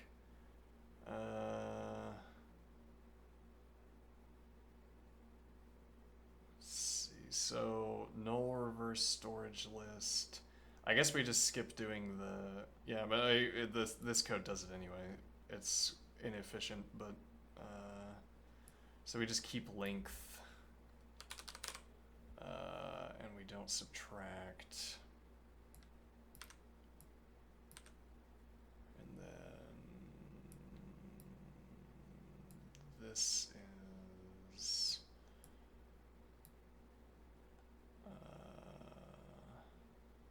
null, and this is reverse storage, rather reverse storage list value. Okay.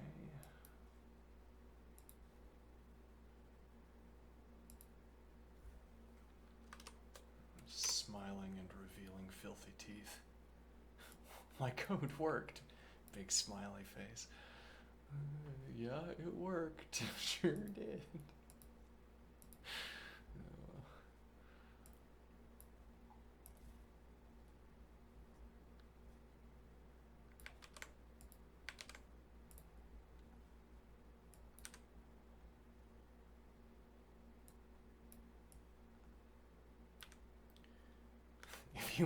If you want to train off of my Racket code, I'll hand it over for free. No.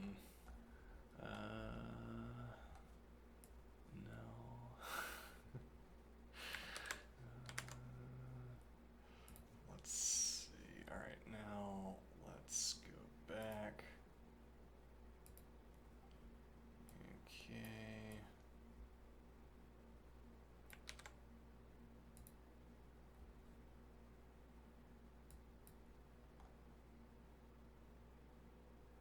Now, the solution lost a little bit of its luster with these bug fixes, but... Oh no.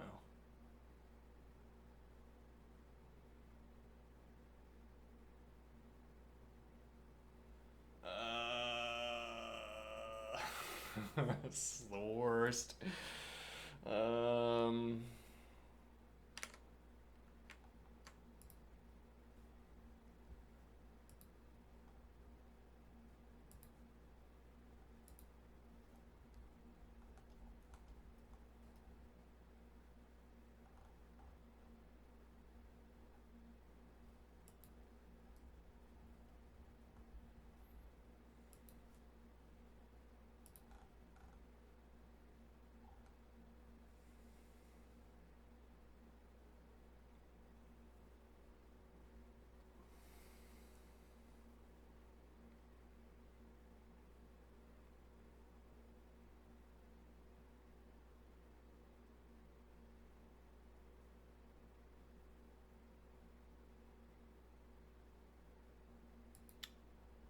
It's odd that that would not work. There's an even worse way of insisting that this works, which is to call back to numCycle.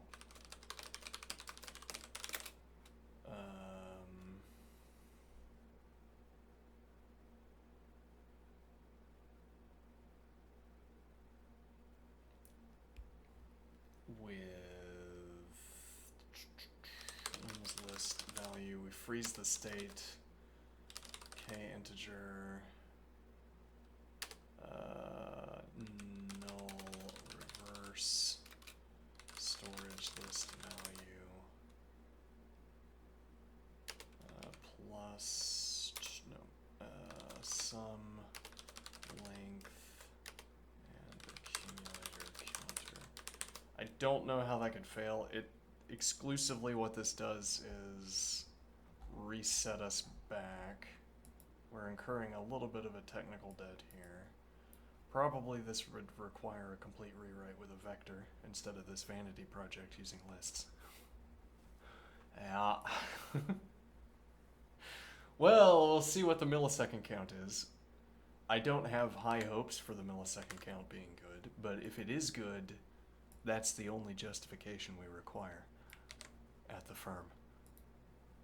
The correct answer to every question about the goodness of code. Hold on.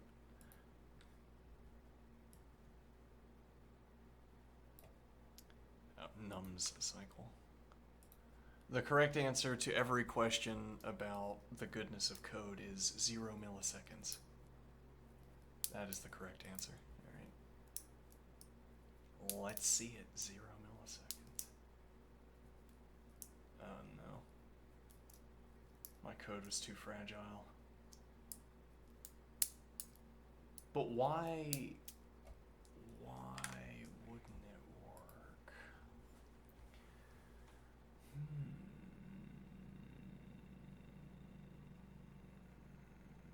What time is it? Let me see here. Why wouldn't it work?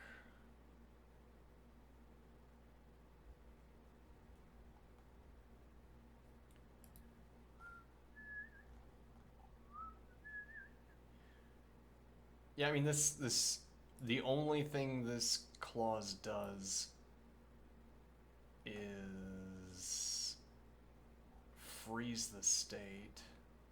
Yeah, but this could be doing something that we're not expecting.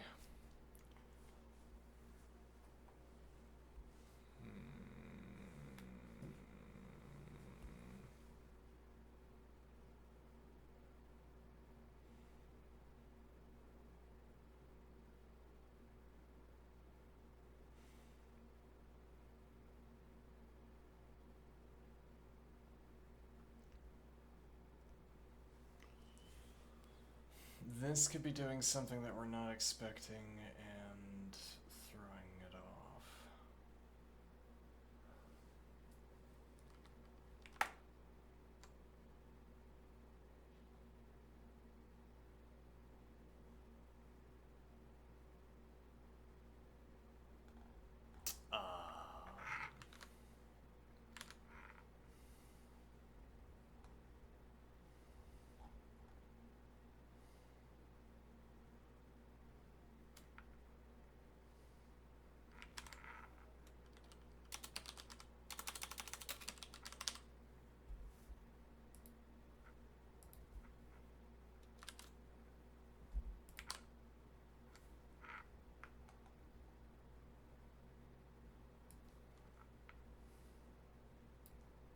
That might be the cause here.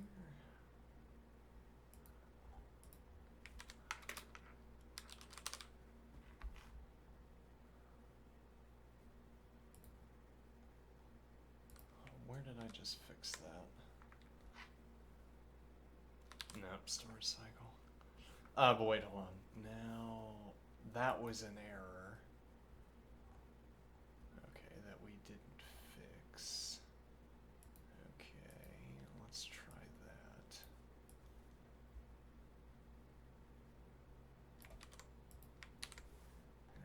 Alright.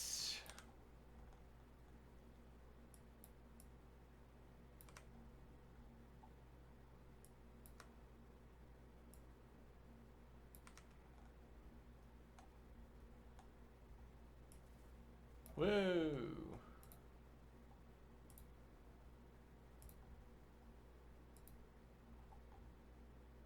Oh. That's fine. Alright, let's try it again. Let's go. Oh, I haven't checked chat. No! No!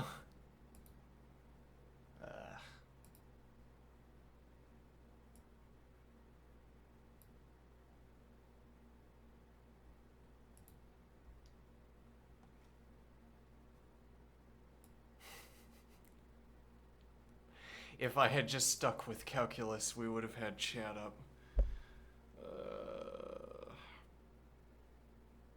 162 again.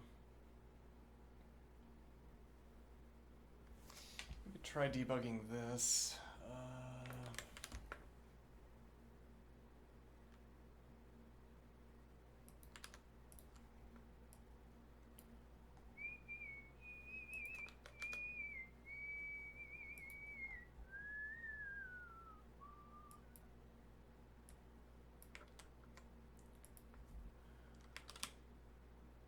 Oh, I missed old woman that drives.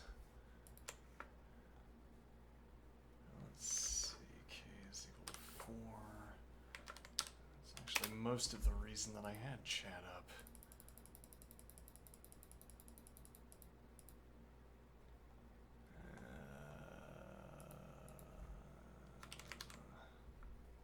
Yes, 0. Why would you say that's happening, would you say? 1, 2 is the correct answer. 3. 1, 2, 3.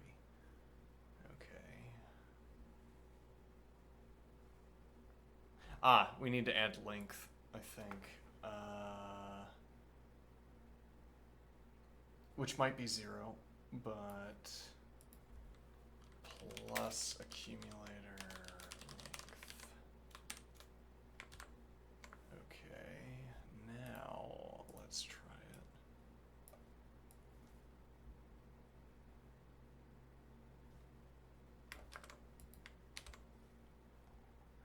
Okay.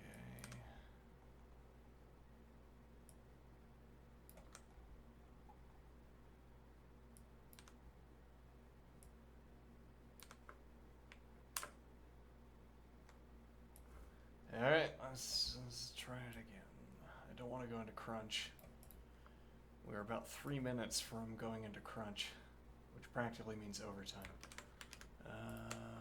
Let's see. And now here.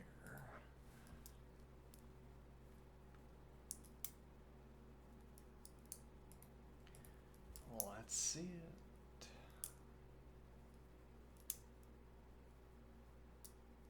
You accursed.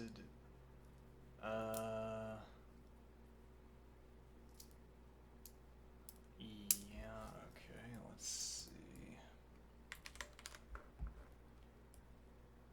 This was some bad code. This was not my proudest code. Though that's, there's a point there, it's kind of a survivorship bias kind of thing. The model is going to see the bad code. Why would you say that's going to happen? Let's see.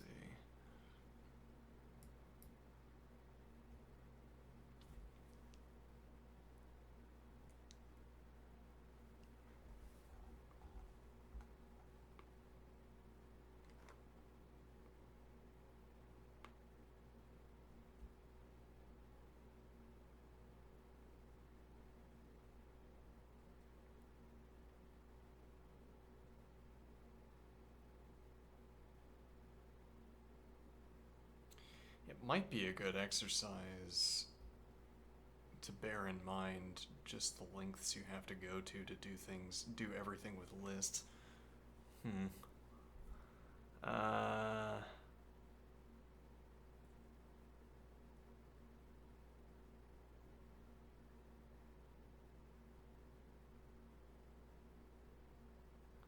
No, adding length isn't right, is it? Let's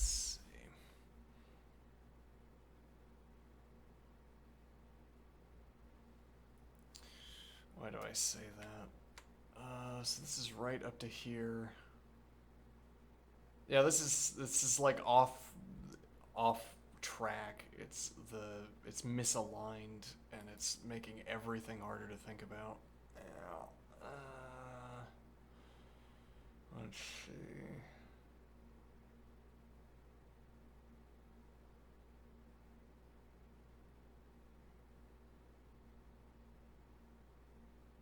Reversed storage. Yeah. The thing is, we have length 2 here.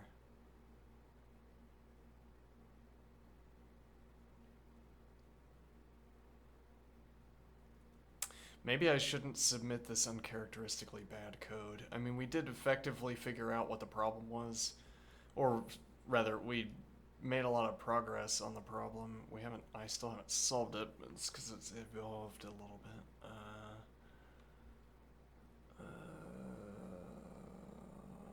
Let's see. Why though are we going from?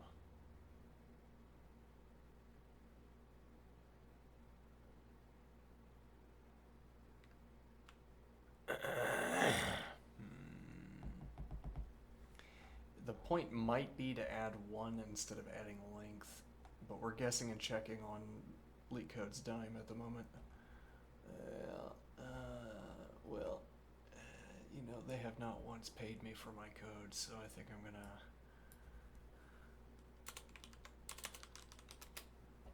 go ahead and do some error-driven development on LeetCode's dime. All right, let's exit that.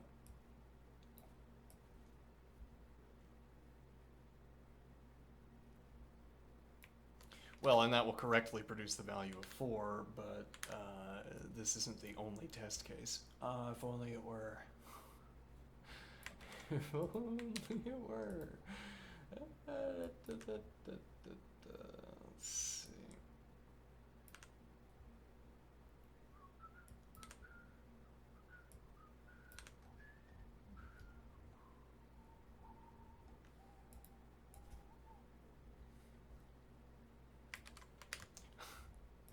Zero milliseconds, 0 milliseconds.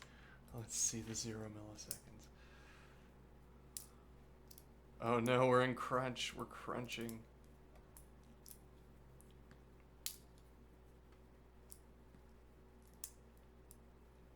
Output 15, oh no.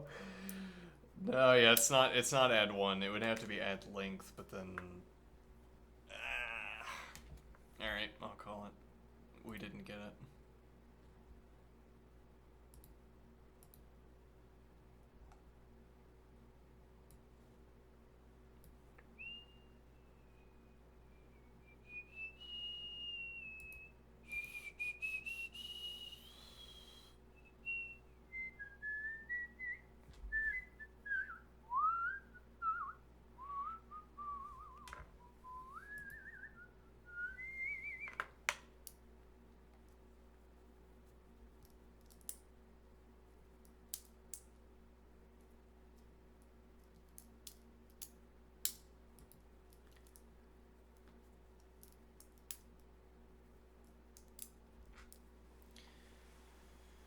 Let me know how the rerun goes. Let's see. How do I say this gently? The rerun. You were correct about the source of the bug. It seems there were additional errors.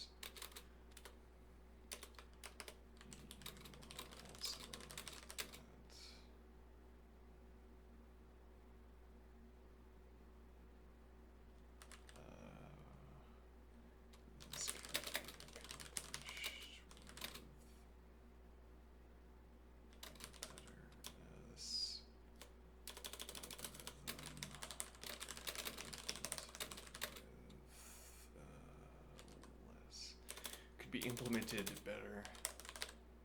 You're also right that this algorithm could be implemented better.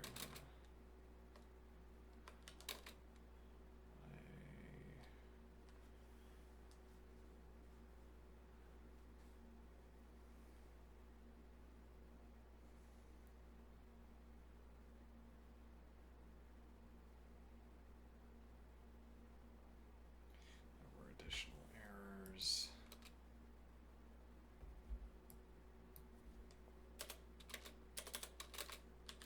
however, I am going to take the wiser advice here.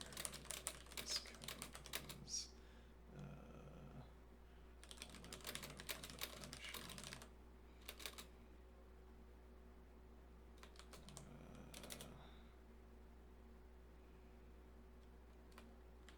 I should not have submitted it.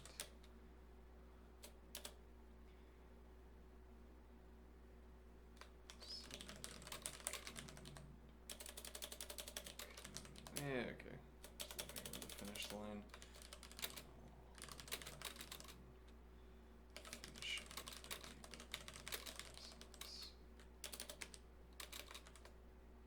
X less.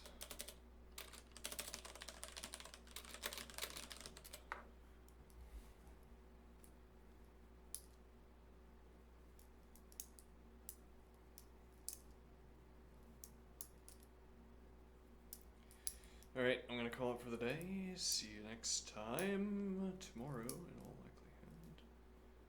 Have a good one. Toodle-doo. Until we meet again.